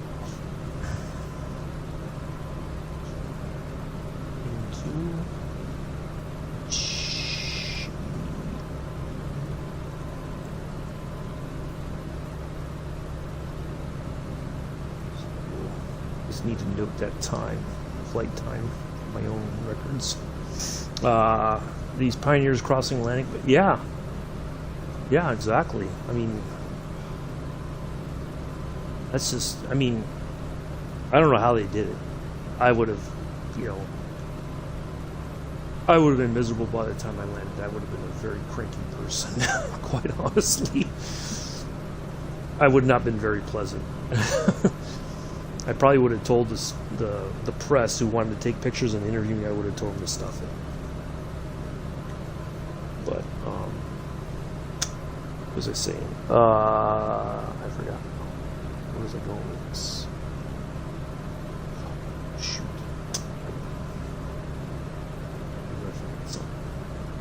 I totally forgot where I was going. Oh well. So yeah, we'll land. I mean, still, I feel like we're doing pretty good. I mean, we're only barely hitting the 2-hour mark. We've got 45 nautical miles to get there, so I think we're doing pretty good for the amount of time. I thought it was going to be a little bit longer. I mean, we still got plenty of flying left to do, but certainly at some point I'm going to have to drop altitude again and kind of maintain a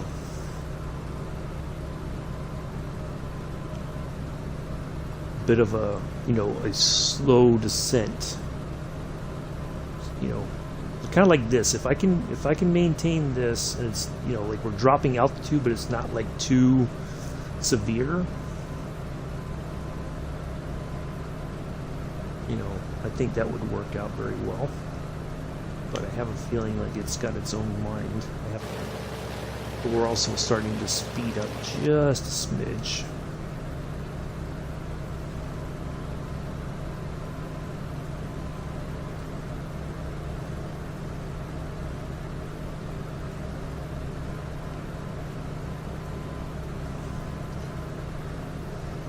Yeah, that would. Oh, I would have been so miserable on a flight like that.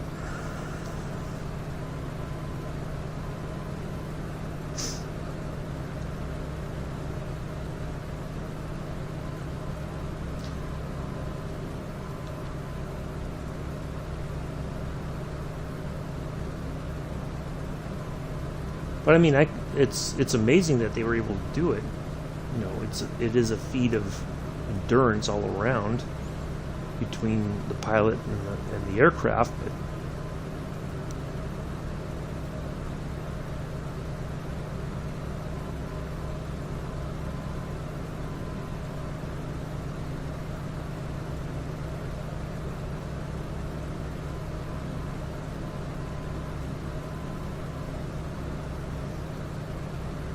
and that's why it's, thank goodness for autopilot nowadays, huh? You could nod off, or somebody could take a little nap, and take turns taking a little nap.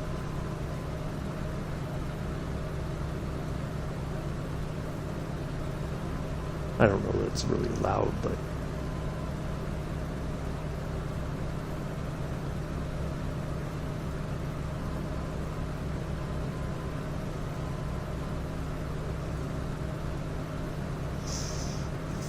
yeah, I'm not a very pleasant person when anything less than 6 hours. If I know I did not sleep very well the night before, and I wake up and I'm just like too grouchy, then I won't stream, because I've done it before and it doesn't go very well.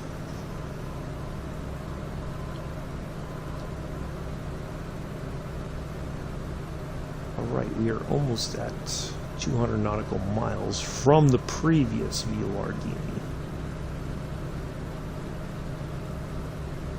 I'm surprised it didn't. I was really expecting it to flip over and then start counting back down or something. But oh well, we're in the right direction. So we're going the right way, so that's all that matters.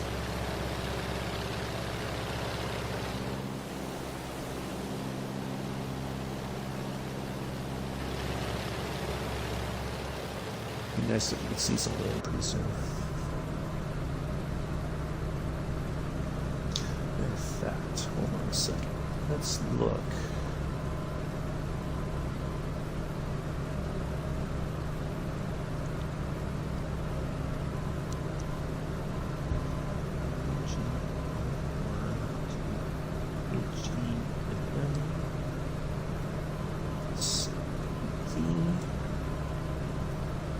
So we won't hit.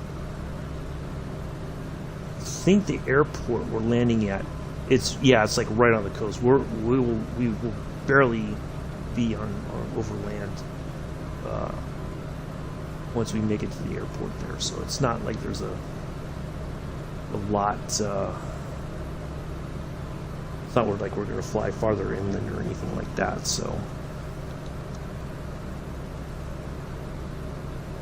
See what happens when we're at 200 nautical miles. Kind of curious to see how this plays out.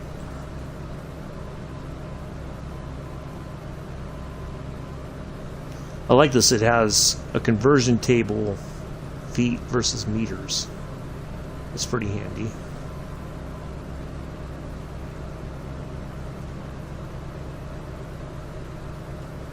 I guess if they told you what size or if you were looking and you were like, okay, how long is the runway, and if you were used to meters, you could convert it very easily or give a rough out. Okay, now it went to 0. So now, interesting.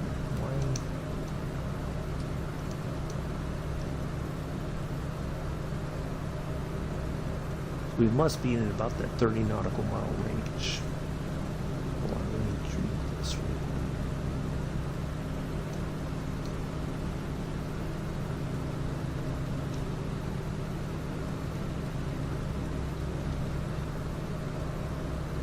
Yeah, it's not. Interesting. Almost died when he started this. Yeah.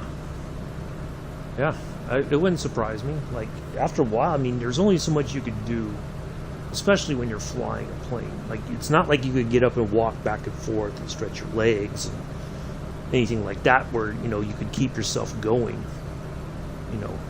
There's only so much to human endurance before you could easily slip, I think, into a psychotic episode because your mind's, you need the rest to allow your body to heal from the day and everything else. So yeah, I could imagine. No doubt about it.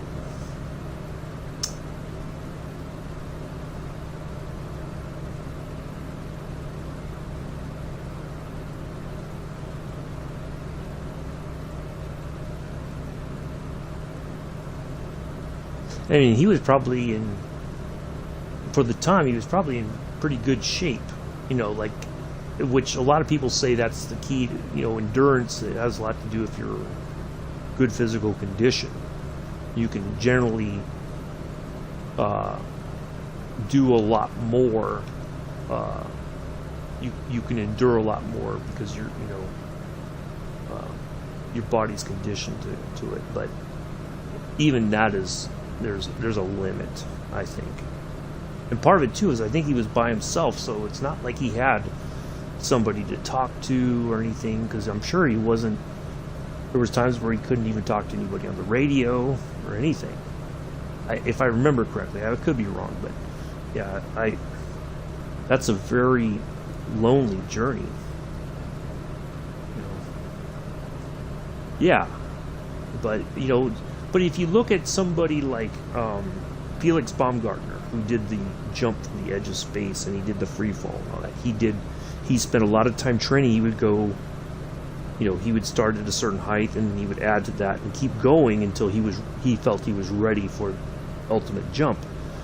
But he was like, he did a lot of yoga. He prepared himself as much as possible, mentally and physically, for what he was about to do. Now, it may have not worked at all. He could have died horrifically. But the key was he was able to control his breathing, which helped him maintain his focus, that if something were to happen, he could maybe react if possible. But certainly a lot of that stuff, in Charles Lindbergh's time, most people would have scoffed at it and said, he's a wacko. But Felix Baumgartner did it, and I was still amazed. I remember watching him go up in the capsule all the way, and it kept going and going. It's like, is this thing going to ever stop? And at first, I was like, they're not going to do it, because he had condensation inside his helmet, and they were like, well, but then they were like, it kind of went away, and they were like, let's do this, and he stepped out, and off he went, and I was like, dang. It was one of the most amazing things I think I've ever seen. I wish I'd been there in person, but to even watch it on TV was absolutely incredible.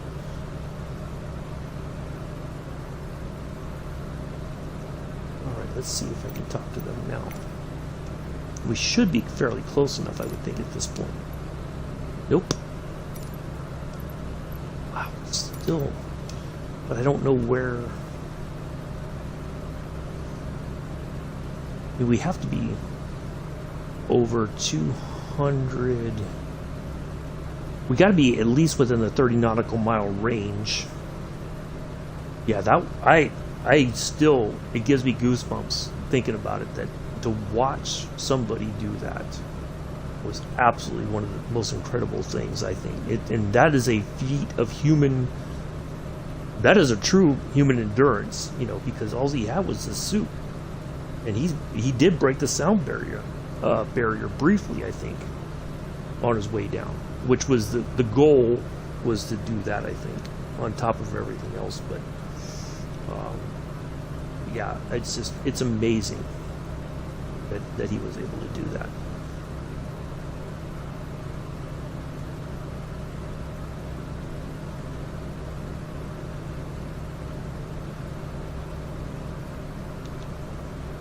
It's funny because that didn't happen, but was it maybe 10 or more years ago, roughly?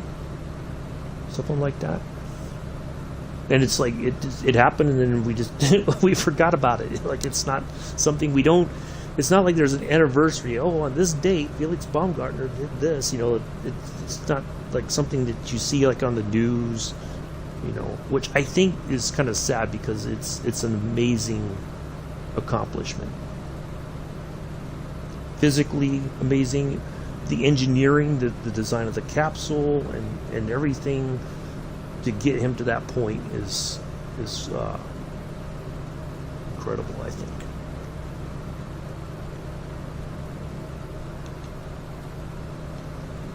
So that, we're still on the right path. I don't know why. Sure, yeah, I am on the right frequency.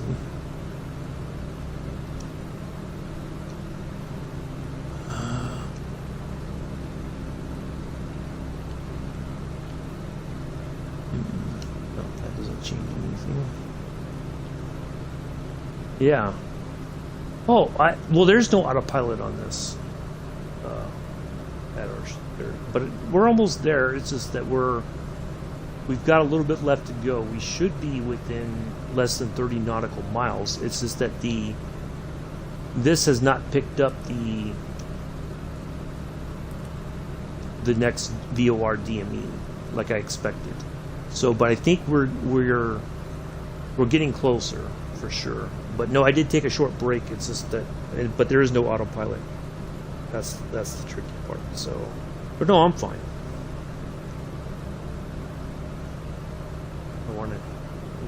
We should be there soon. It's just that I would like to see at least a coastline, but I think those clouds are obscuring it. That's why I want to check every so often to see if we're any closer to being able to contact the airport for landing. So, but no, this is usually this is about typical average amount of time that I do fly. Sometimes I fly a little bit less depending, but I mean, we've only been streaming 2 hours and 4 minutes, but we haven't been flying for 2 hours and 4 minutes. You know, when I start the stream, I have my little speech prepared, and then we go in, we have to do the startup and all that stuff. It's not a, you know, so we haven't been flying for that period of time. Thank you, Hampter. Appreciate that. Bless you too.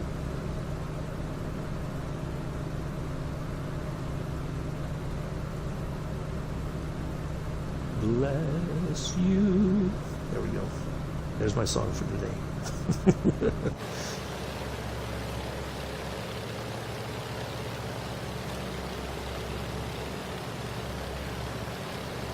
Do appreciate everybody coming in today, hanging out. Hopefully you've enjoyed it.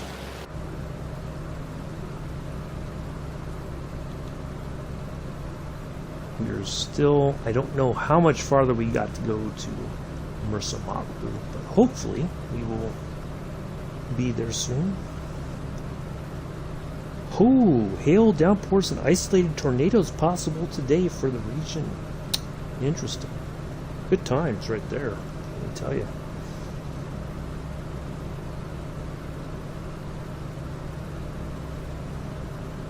Definitely not going out today at all, if I can help it. I'd like to get out and get a walk in, but I'm not chancing anything. Screw it. It's not that important.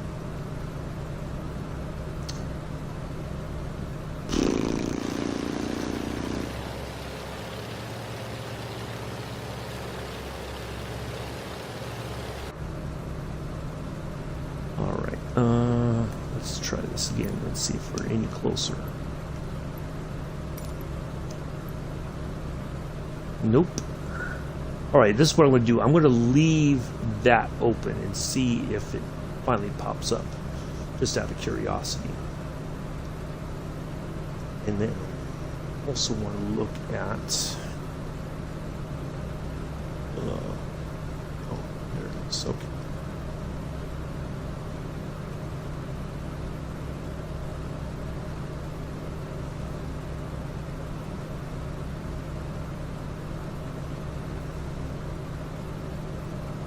That's right, I had to open to see what country it was in, because I wasn't 100% sure.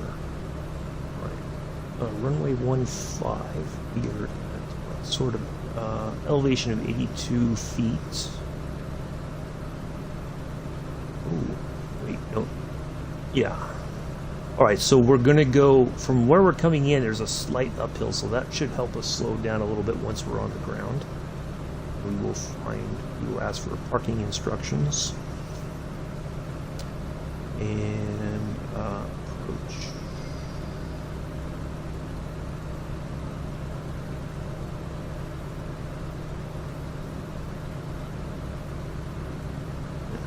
We're not doing a viewer, we're just doing a visual. Alright. That's right. Oops.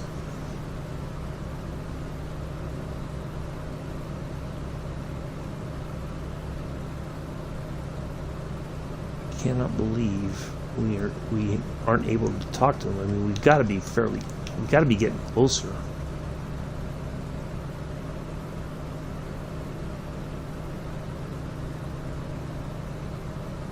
Let's see, what is our heading for runway 15 is 146 degrees, 146.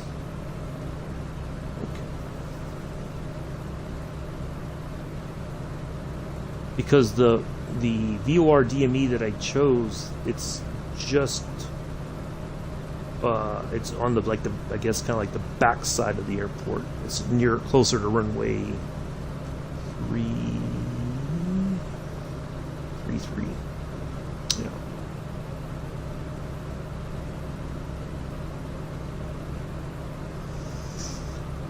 All right. Let's see if it's on the airport closer to you list. Wow, there's nothing there. That is amazing. What is going on? I would have thought by now we would have been within...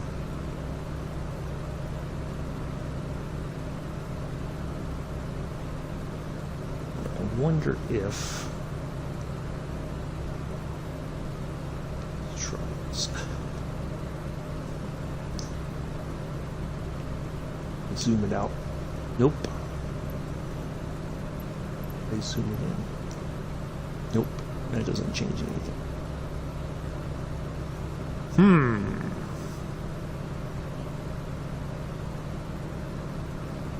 There's no features to tell me that I can look up on a chart or anything to know exactly where I'm at and how much longer I got to go. This is peculiar.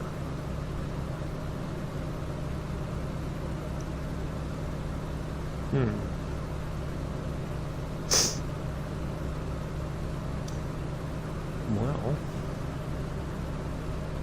think I had check something else here.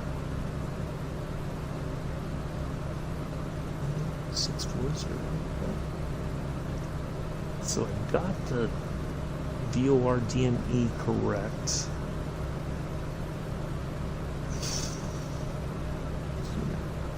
Sorry, folks. I'll catch up on them. If you're chatting, I apologize. I'm not trying to ignore you. I'm just trying to see if I can.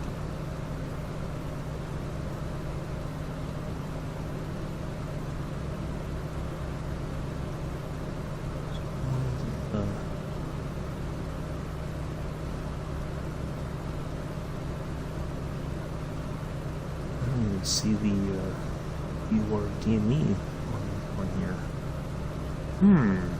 It's almost like it doesn't exist, but it says it does. Alright, if we get to an arc, that's what we're looking for. If we're at an arc, then I know we're within...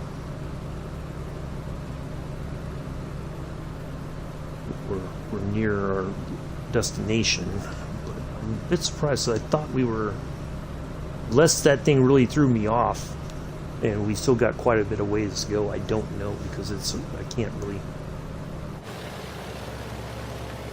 I don't see any land or anything around me that could give me an idea of roughly where we are. Huh. Yeah, I was really hoping by now we would have picked up that signal and we would know exactly how much we got left to do.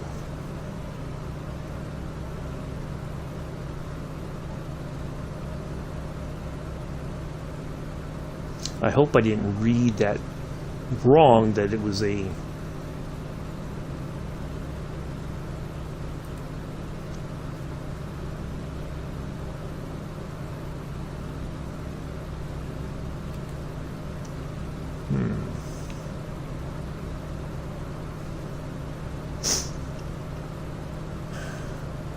that reading was incorrect.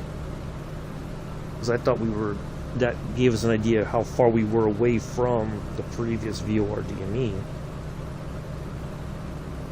I wonder if it was incorrect. I wish I could figure out.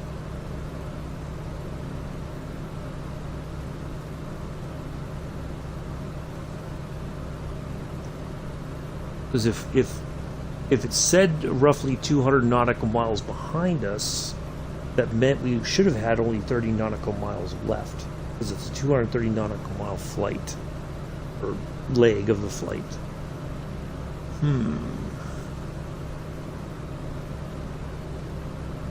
Let's see if I can see those. There's like 2 arcs that should show up. Maybe let's zoom this like this. Nope.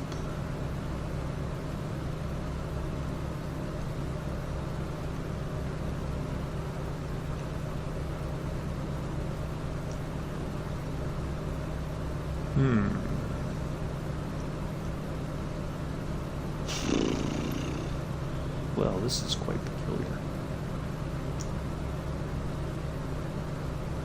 So that should be zoomed out. Let's see if we can do it even a little bit.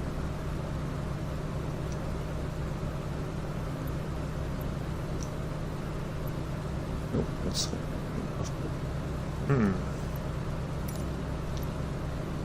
Well, I guess maybe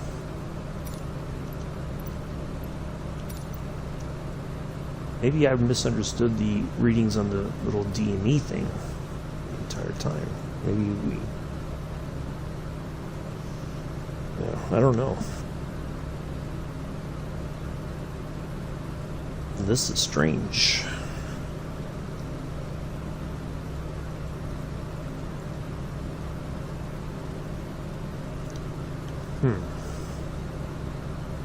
It's interesting that I can't even get in contact with anybody else, but we were talking to Cairo Center,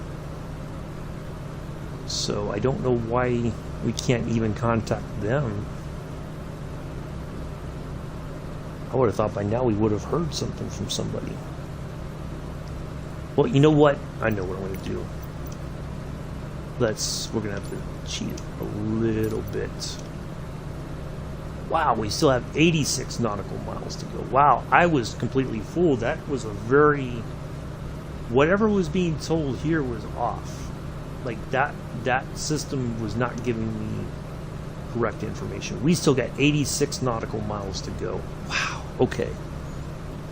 No, we're not lost necessarily. I just didn't know. I thought, based on what I saw here, it was saying from the previous DME we had already traveled 200 nautical miles from the previous one. So I'm like, okay, we're getting close. And then I'm like, how come we still can't contact the airport? Well, it's 80-something nautical miles away still. So now we know. I didn't want to use that, but it's like I want to see roughly what's really going on. So I think I read the information wrong on here, as it was, it was increasing the distance away from the previous DME, but we haven't picked up the signal for the next one. So I'm thinking it's either, because when I looked on the Sky Vector chart, there is no VOR DME next to the airport. There's not, because normally we would see a certain barker or something with this frequency and everything. So it's almost like it doesn't exist, and I think that's why we're not getting a signal. So I'm glad I checked, because I'm like, we've got to be getting close. Why haven't we been able to contact them yet? I thought we were 30-something nautical miles away. So, well, it's good. I mean, it's good that we have a way to verify what's really happening. So yeah, we still got a lot more to go. So we just hit the halfway point some time ago. Then I was wrong. I apologize. I really thought we were moments away from landing. but we are not. We still got 82 nautical miles to go. So we have 82, and we're doing 95 knots. It's saying we still got at least an hour something before we land. So yeah, we're still going. So yeah, this was about right. It's just that this gave me some bad info. This little system right here. Well, it's better that we know and we test our theory. So there we are. So yeah, we still got quite a bit of ways to go, folks. I really thought we were much closer than that. And it's hard because, you know, now what would have traditionally happened is that the navigator would try to find, you know, the sun's at least a known point, and they would try to find another.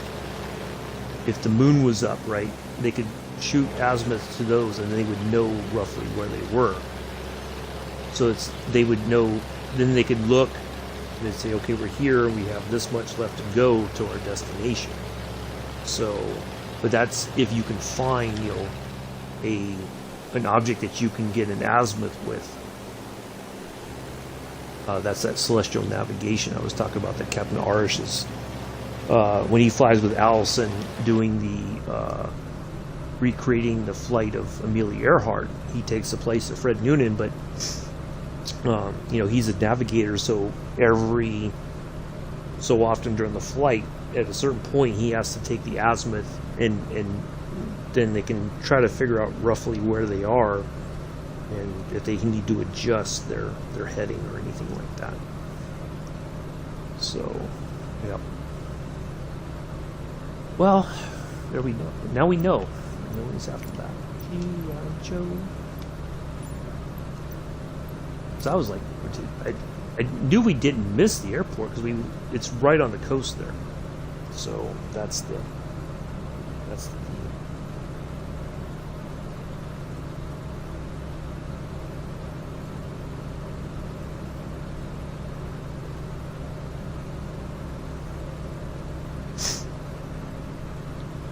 We still got a bit to go. I'm like shocked, honestly, because I thought we were much closer than we were. Now we know that was it's a bit of a misunderstanding.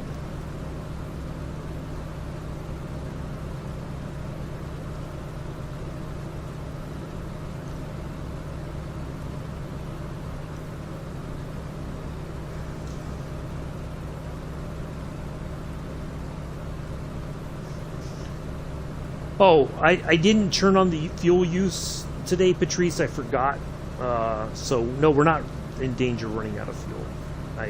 That was my mistake. I should have loaded up, but I think even then we would have been fine if we completely loaded up on fuel. So now we're fine on that.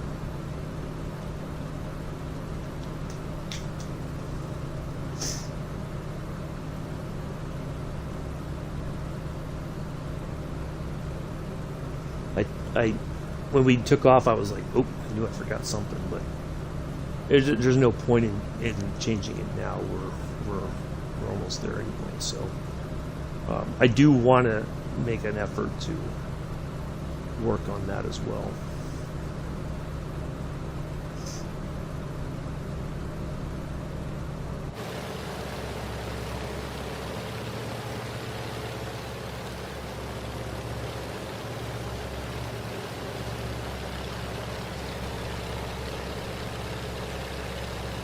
This would be one of those points that if I was the pilot or co-pilot, I would just be like going a little bonkers. Like, when are we going to get there? You know, that sense of dread that you're lost, actually. You know, like, what if we've been going the wrong direction the entire time? And, you know, there's no way, there's no other visual landmarks that you have to help you figure out where you're at. where some of the times we fly, we can see a mountain range or something that we can say, okay, I know we're about here. We have about this much left to go. Out in the ocean, it's very difficult without celestial navigation, I guess. Which mariners use, sextant. You shoot the azimuth to a star and moon. Try to pick a couple of different points so you can get as precise of a indication of where you're at on the ocean.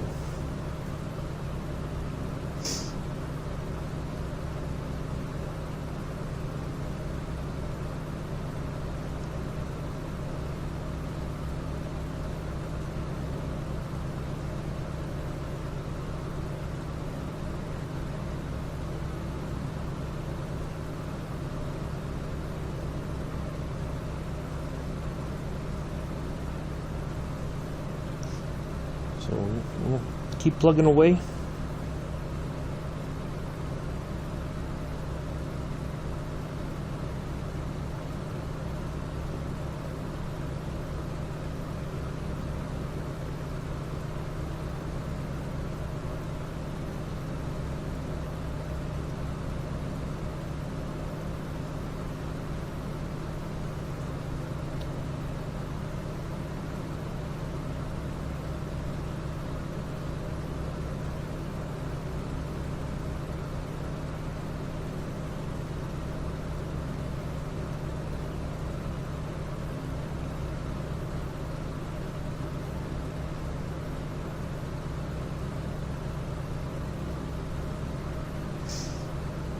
Let's see this.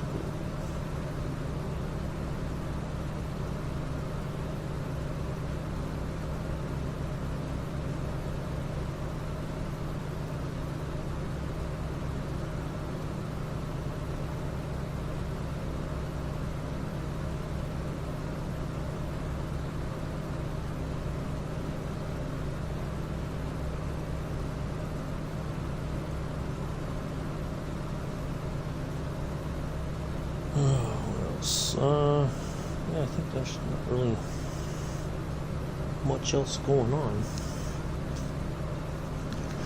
Let's see how we're doing now.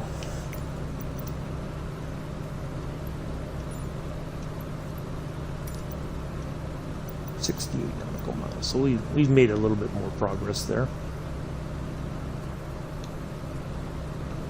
I just don't know why. That must be a very short range VORD, for us to not even pick up a signal.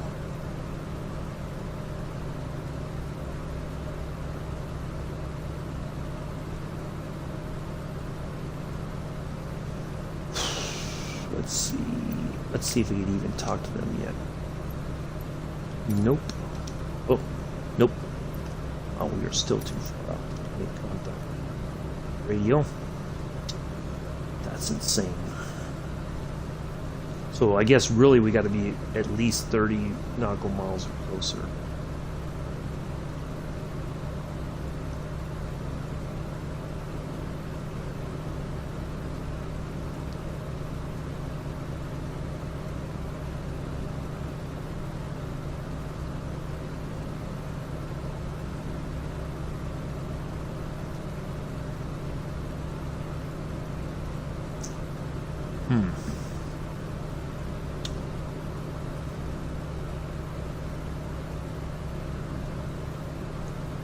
Yeah, it's going to be close to, let's see, stream for almost 2.5 hours. I think by flying, we've only been flying for maybe an hour 45, hour 50. So it's going to be about, I think it's going to be I still think it's going to be about a 2.5 hour flight, but the stream time is going to be longer than that. So, I do have admin things I like to do. Startup.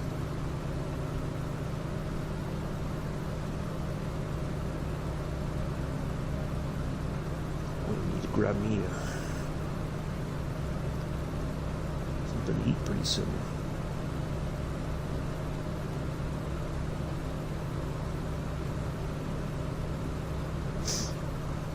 10 o'clock here. And I think by the time we land, it's going to be close to lunchtime.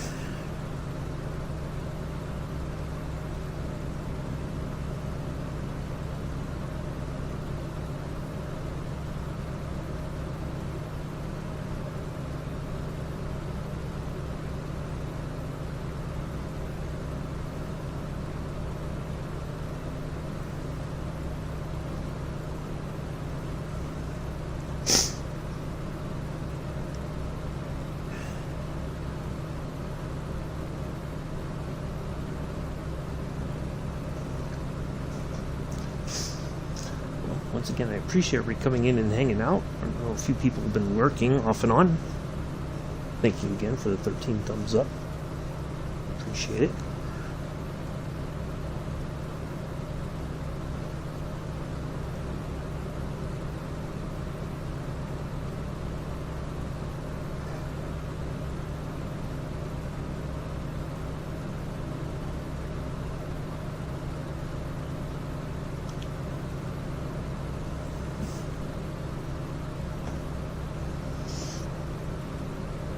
I'm going to be right back, folks. I'm going to grab a little snack out of the fridge. I'll be right back.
All right, I'm back, folks.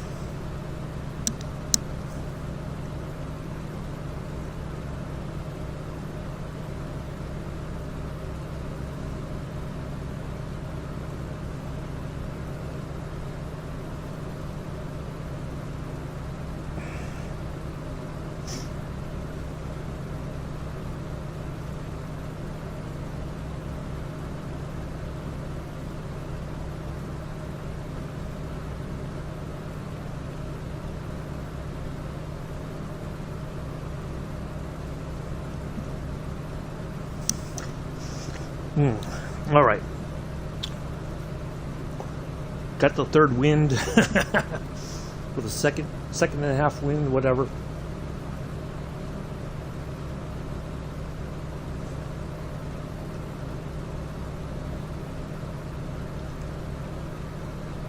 All right, let's see if we can talk. Excuse me. We still cannot talk. Oh, there we go. Now we can. Haha, we got it.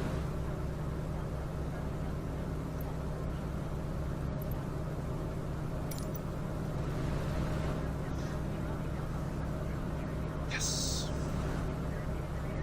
No, I took my time, Patrice. I just had a few bites. I was just trying to keep an eye on the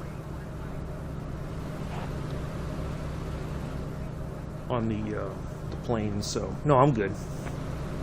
I didn't rush, but I took my time. Trust me. I'm not in the military anymore, so I take my time eating when necessary.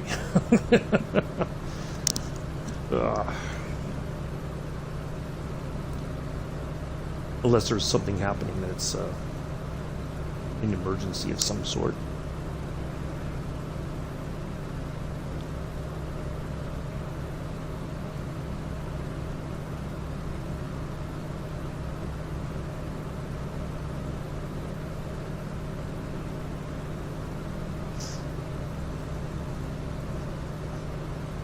All right, so we know we're within distance now. We can talk to them.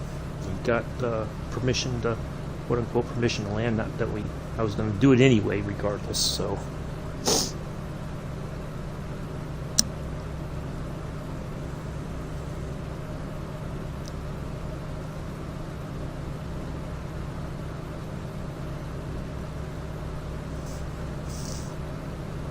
That I feel a bit more confident now that we are certainly coming to the end of this flight, now that I can actually talk to the airport we are flying to.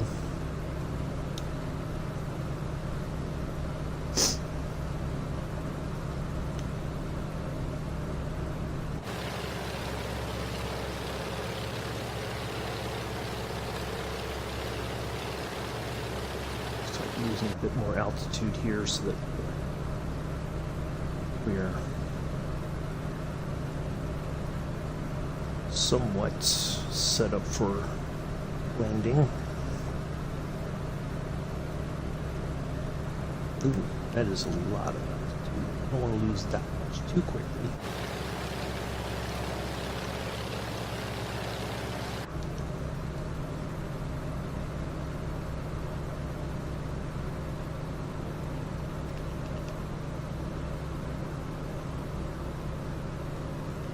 We cannot get this plane to kind of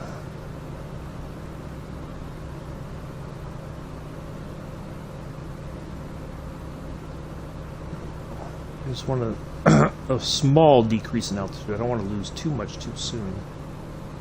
We still got a bit to go.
Well, it's been quite the adventure today, folks, hasn't it?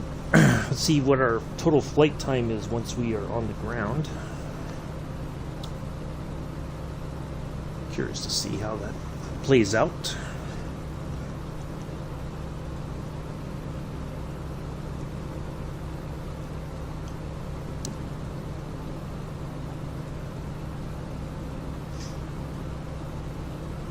I feel like it's taken less time, but I really won't know until we're there, so.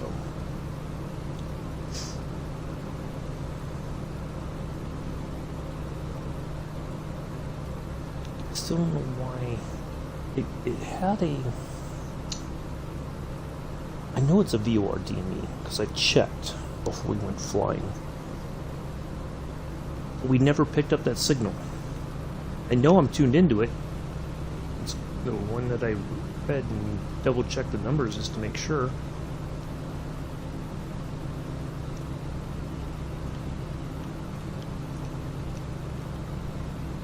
Yeah, never.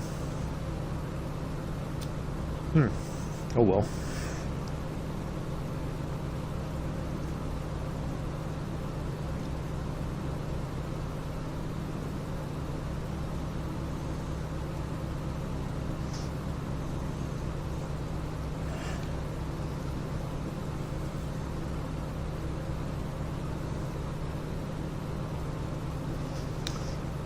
Oh, 14 likes. Thank you all for that. Greatly appreciate it.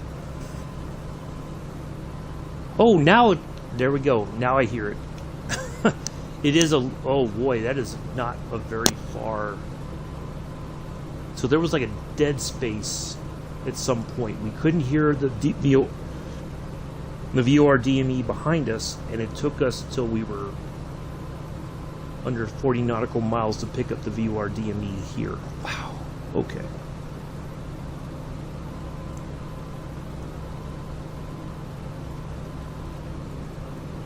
I didn't. That's a very low range VOR.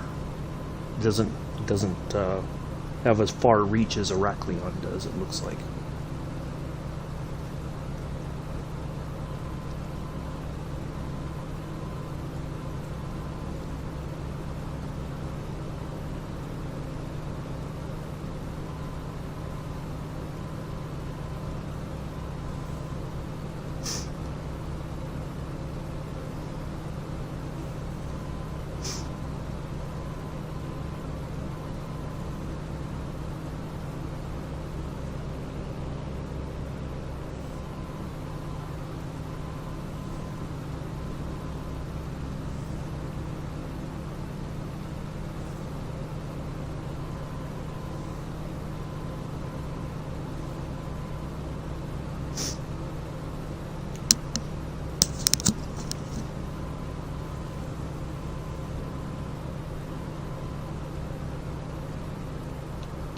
So I don't need that anymore because we know how much distance we have left. Now that I know that the VOR DME is picking up correctly.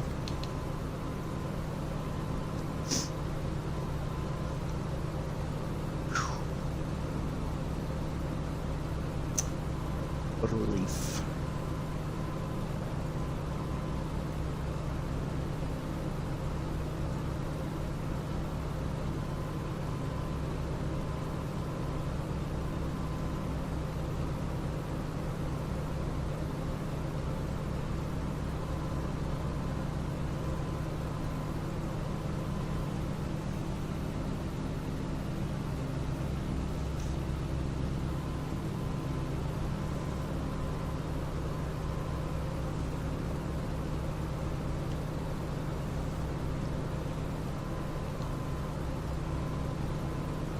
Now we can start bleeding off some more altitude here. Get some more speed.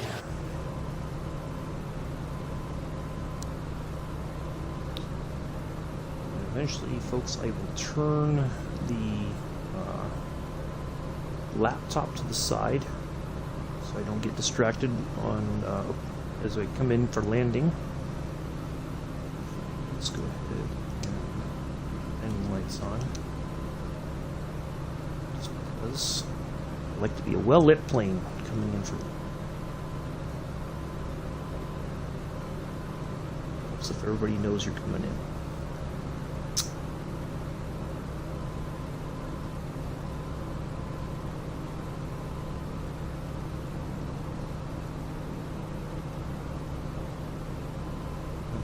Kind of fly this a little bit manually. We want to drop altitude, but not super duper fast. 31 nautical miles.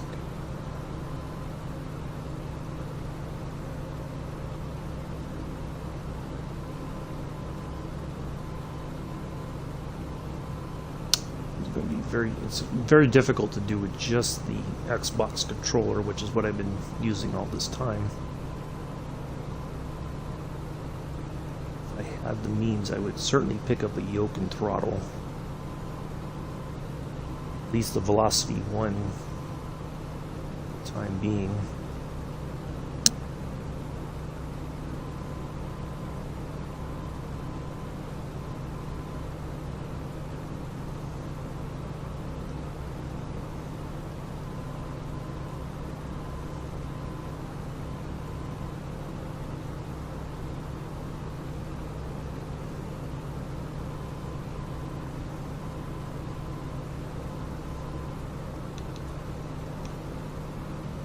There.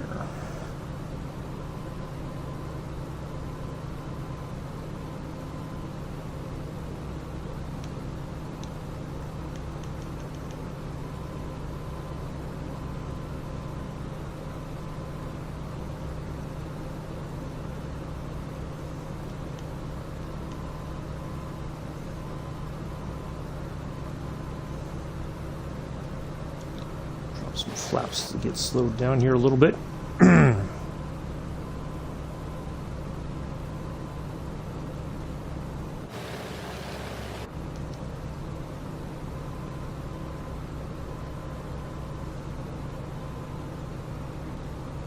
See the coastline there now.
Alright. Matter of fact, I'm just going to go ahead and turn the laptop to the side here for the last bit. We are 26 nautical miles. I will catch up with the chat once we are on the ground.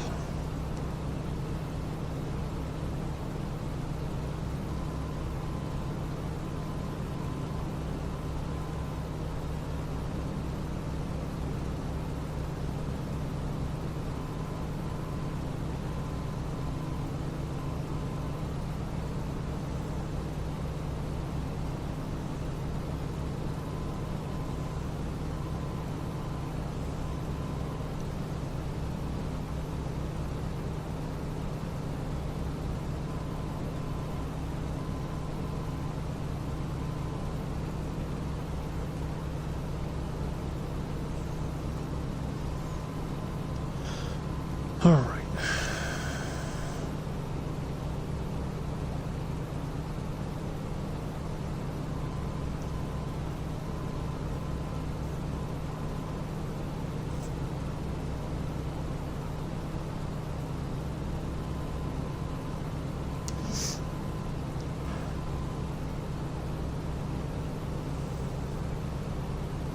Thank you all once again for coming in and hanging out. I really appreciate it. It's been quite the adventure today. Kind of looking forward to see what our total flight time is once we're on the ground. But also, I wanted to show you all the route. It's quite crazy. The way that it wanted us to go, and we would have been flying for forever today, which it's just not possible to do. But yeah, it would have. It's going to kind of blow your mind how much they won, how way out of the way we would have gone. So,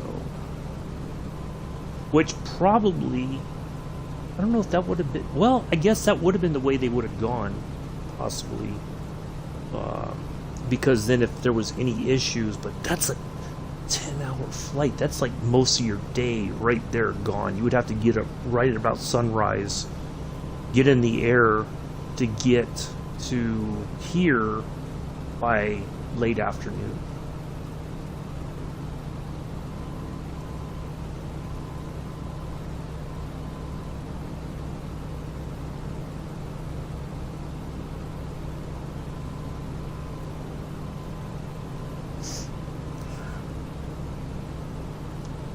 So, yeah, if that's the route that they really would have taken, which I'm not 100% sure, because I don't, I don't have, they don't show like the flight plan that they would have used.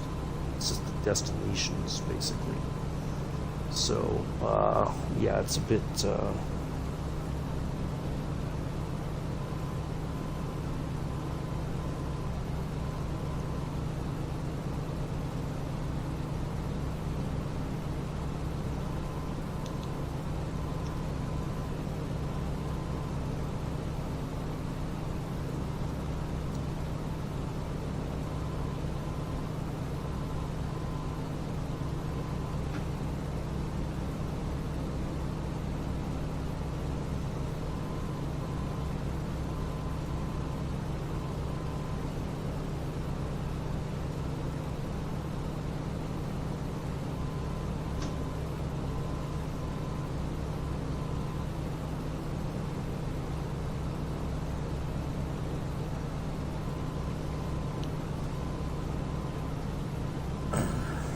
thank you, Patrice.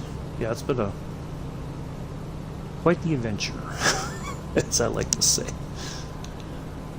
19 nautical miles. So just on the other side of those clouds, we should be able to pick up our run. And it was runway. I'm coming in on runway 15, but it was like runway, the actual is 146. Okay, just in case.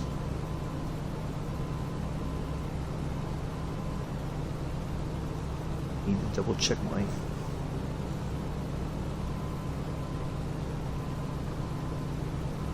Actually, we can dial that in right now,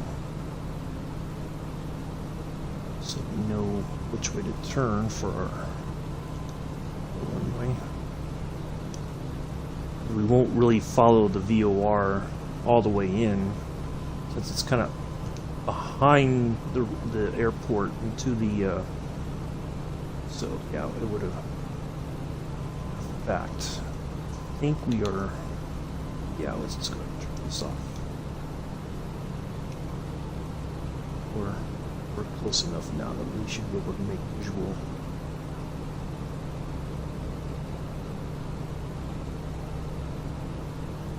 Ooh, it's right there.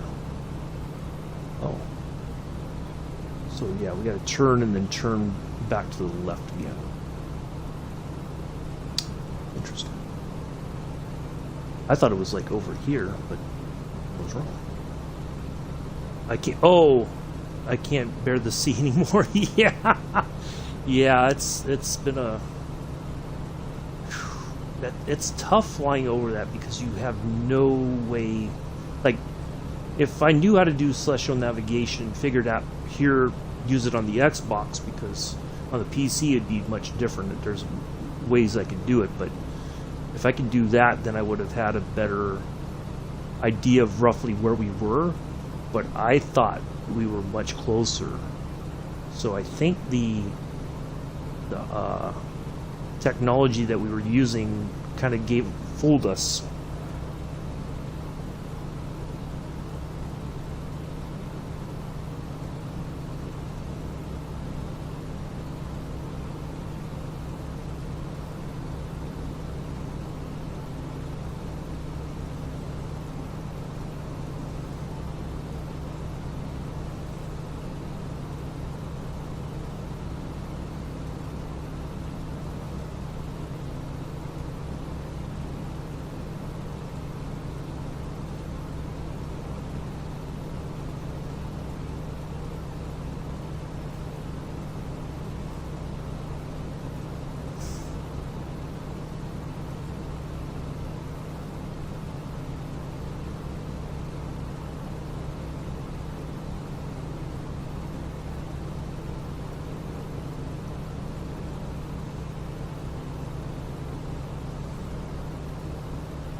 All right, getting a little turned away there.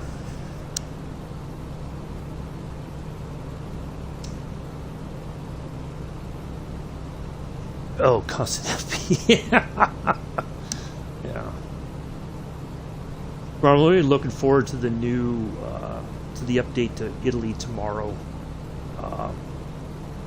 We may have for another, maybe for one of the first scenic Sundays in June, we'll do we'll find something where some more points of interest have been added to the map or to the area, and then we can go check all that out.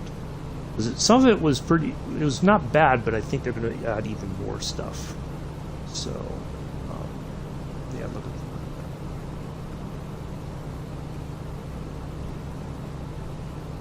that. The new local legends aircraft seems, it looks interesting, but it's not something like I feel like I would fly, you know, that much in. Like the Junkers 52 obviously is, I think they kind of set the bar high with this aircraft. Anything that comes after it is just not, doesn't feel like it's up to the standard.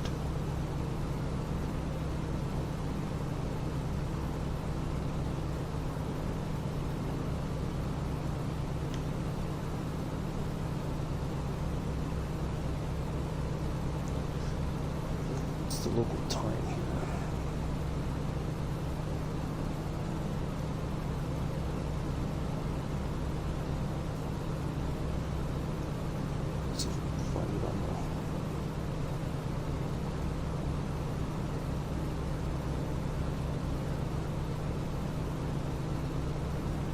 Must be in the same time zone as Cairo. Oh, it is kind of late afternoon there. All right, interesting. All right, so there was those two different areas I was looking for to see closely, you know, roughly where we were. So interesting to see that we were where we were compared to where we ended up. A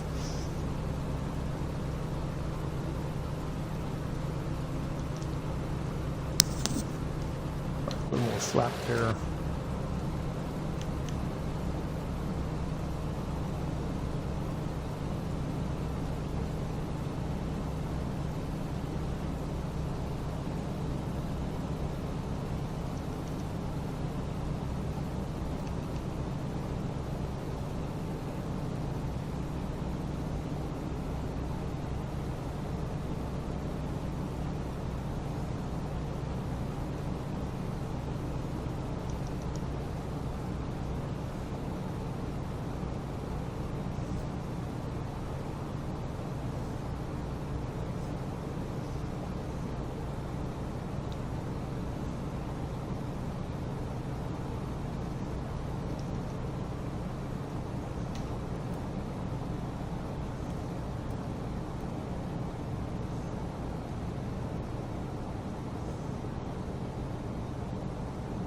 Oh, see, I thought it was much closer to the coastline.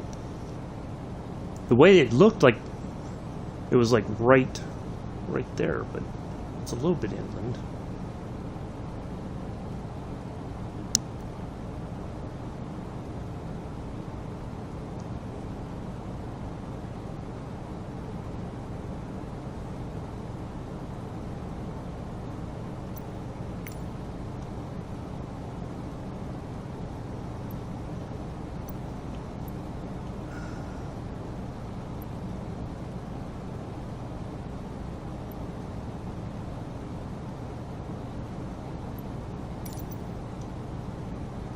Should tell us we're clear to land here in a moment again.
seems like the plane's just, we're like on a very nice glide slope. Like it's not, we're losing altitude like at a fairly, well, it feels like we're going way too fast, but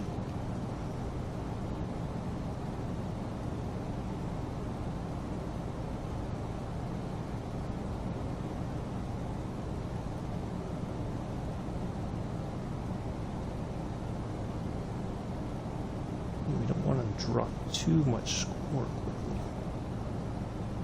Gotta save a little altitude there for the end, just to be on the safe side.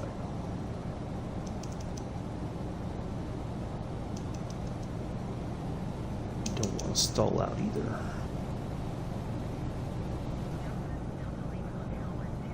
There we go.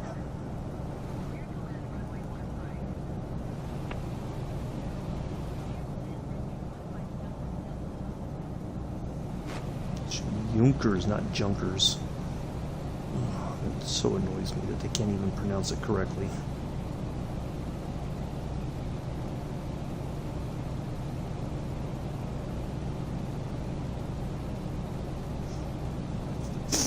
All right.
And there we are. On behalf of myself and the entire flight crew, we'd like to welcome you to Matruh, Egypt. Local time is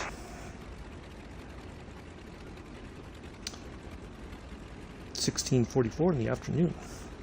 We understand and appreciate the fact that you have many options when it comes to your Microsoft Flight Simulator live stream viewing pleasures. And we are glad that you chose to fly with us today. Do join us tomorrow Cessna 208 Bravo, San Jose to Reno. 7:30 Eastern, 11:30 UTC, 12:30 UK.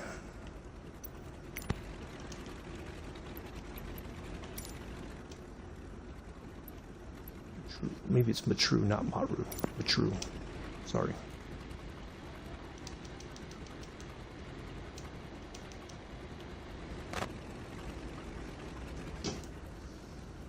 Oh, thank you, Patrice.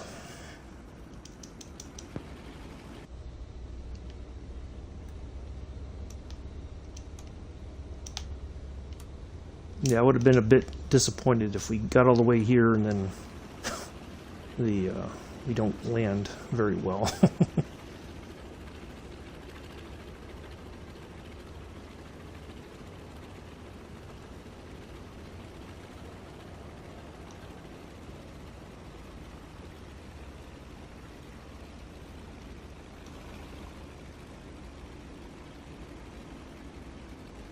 Wednesday we'll be departing from here, heading to Cairo. And that flight should be I think will be a little bit quicker.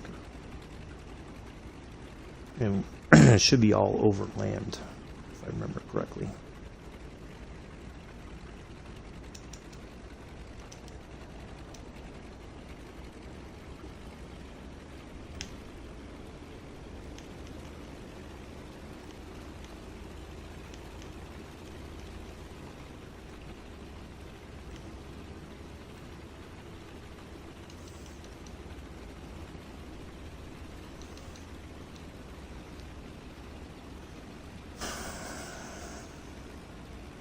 Let's see what our flight time is, and then I'll show you that route. It's just mind-blowing.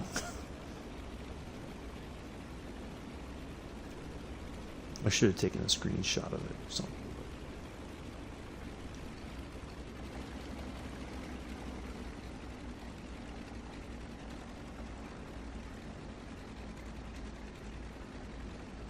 Seems like a strange way for me to go in, but I think, oh, you know what? I think I know what I need to do. Let's do this. Well, oh, no, maybe that is the right one. Okay, never mind. Parking instructions seem a little odd.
There we go. All right.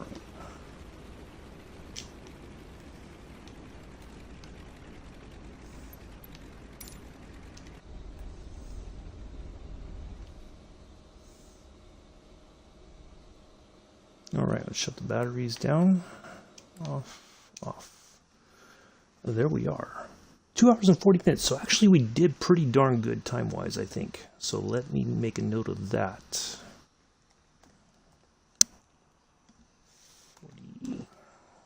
39.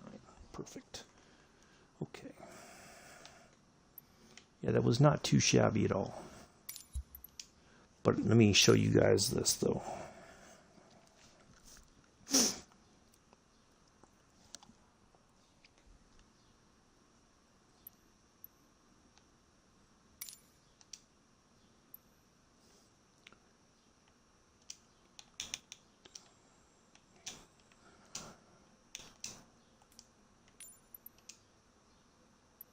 We started here. Depart. We went to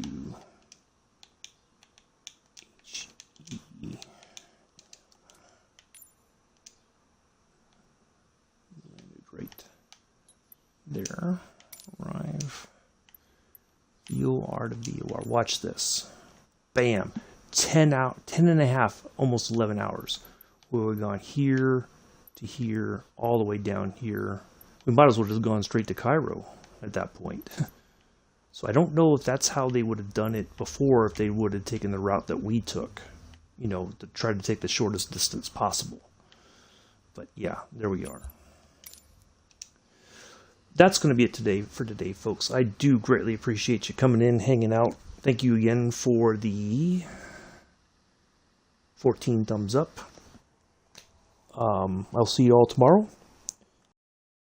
Cessna 28B flight from San Jose to Reno. So enjoy the rest of your Monday morning, afternoon, evening, early Tuesday, depending on where you are in the world. Until then, peace. Live long and prosper.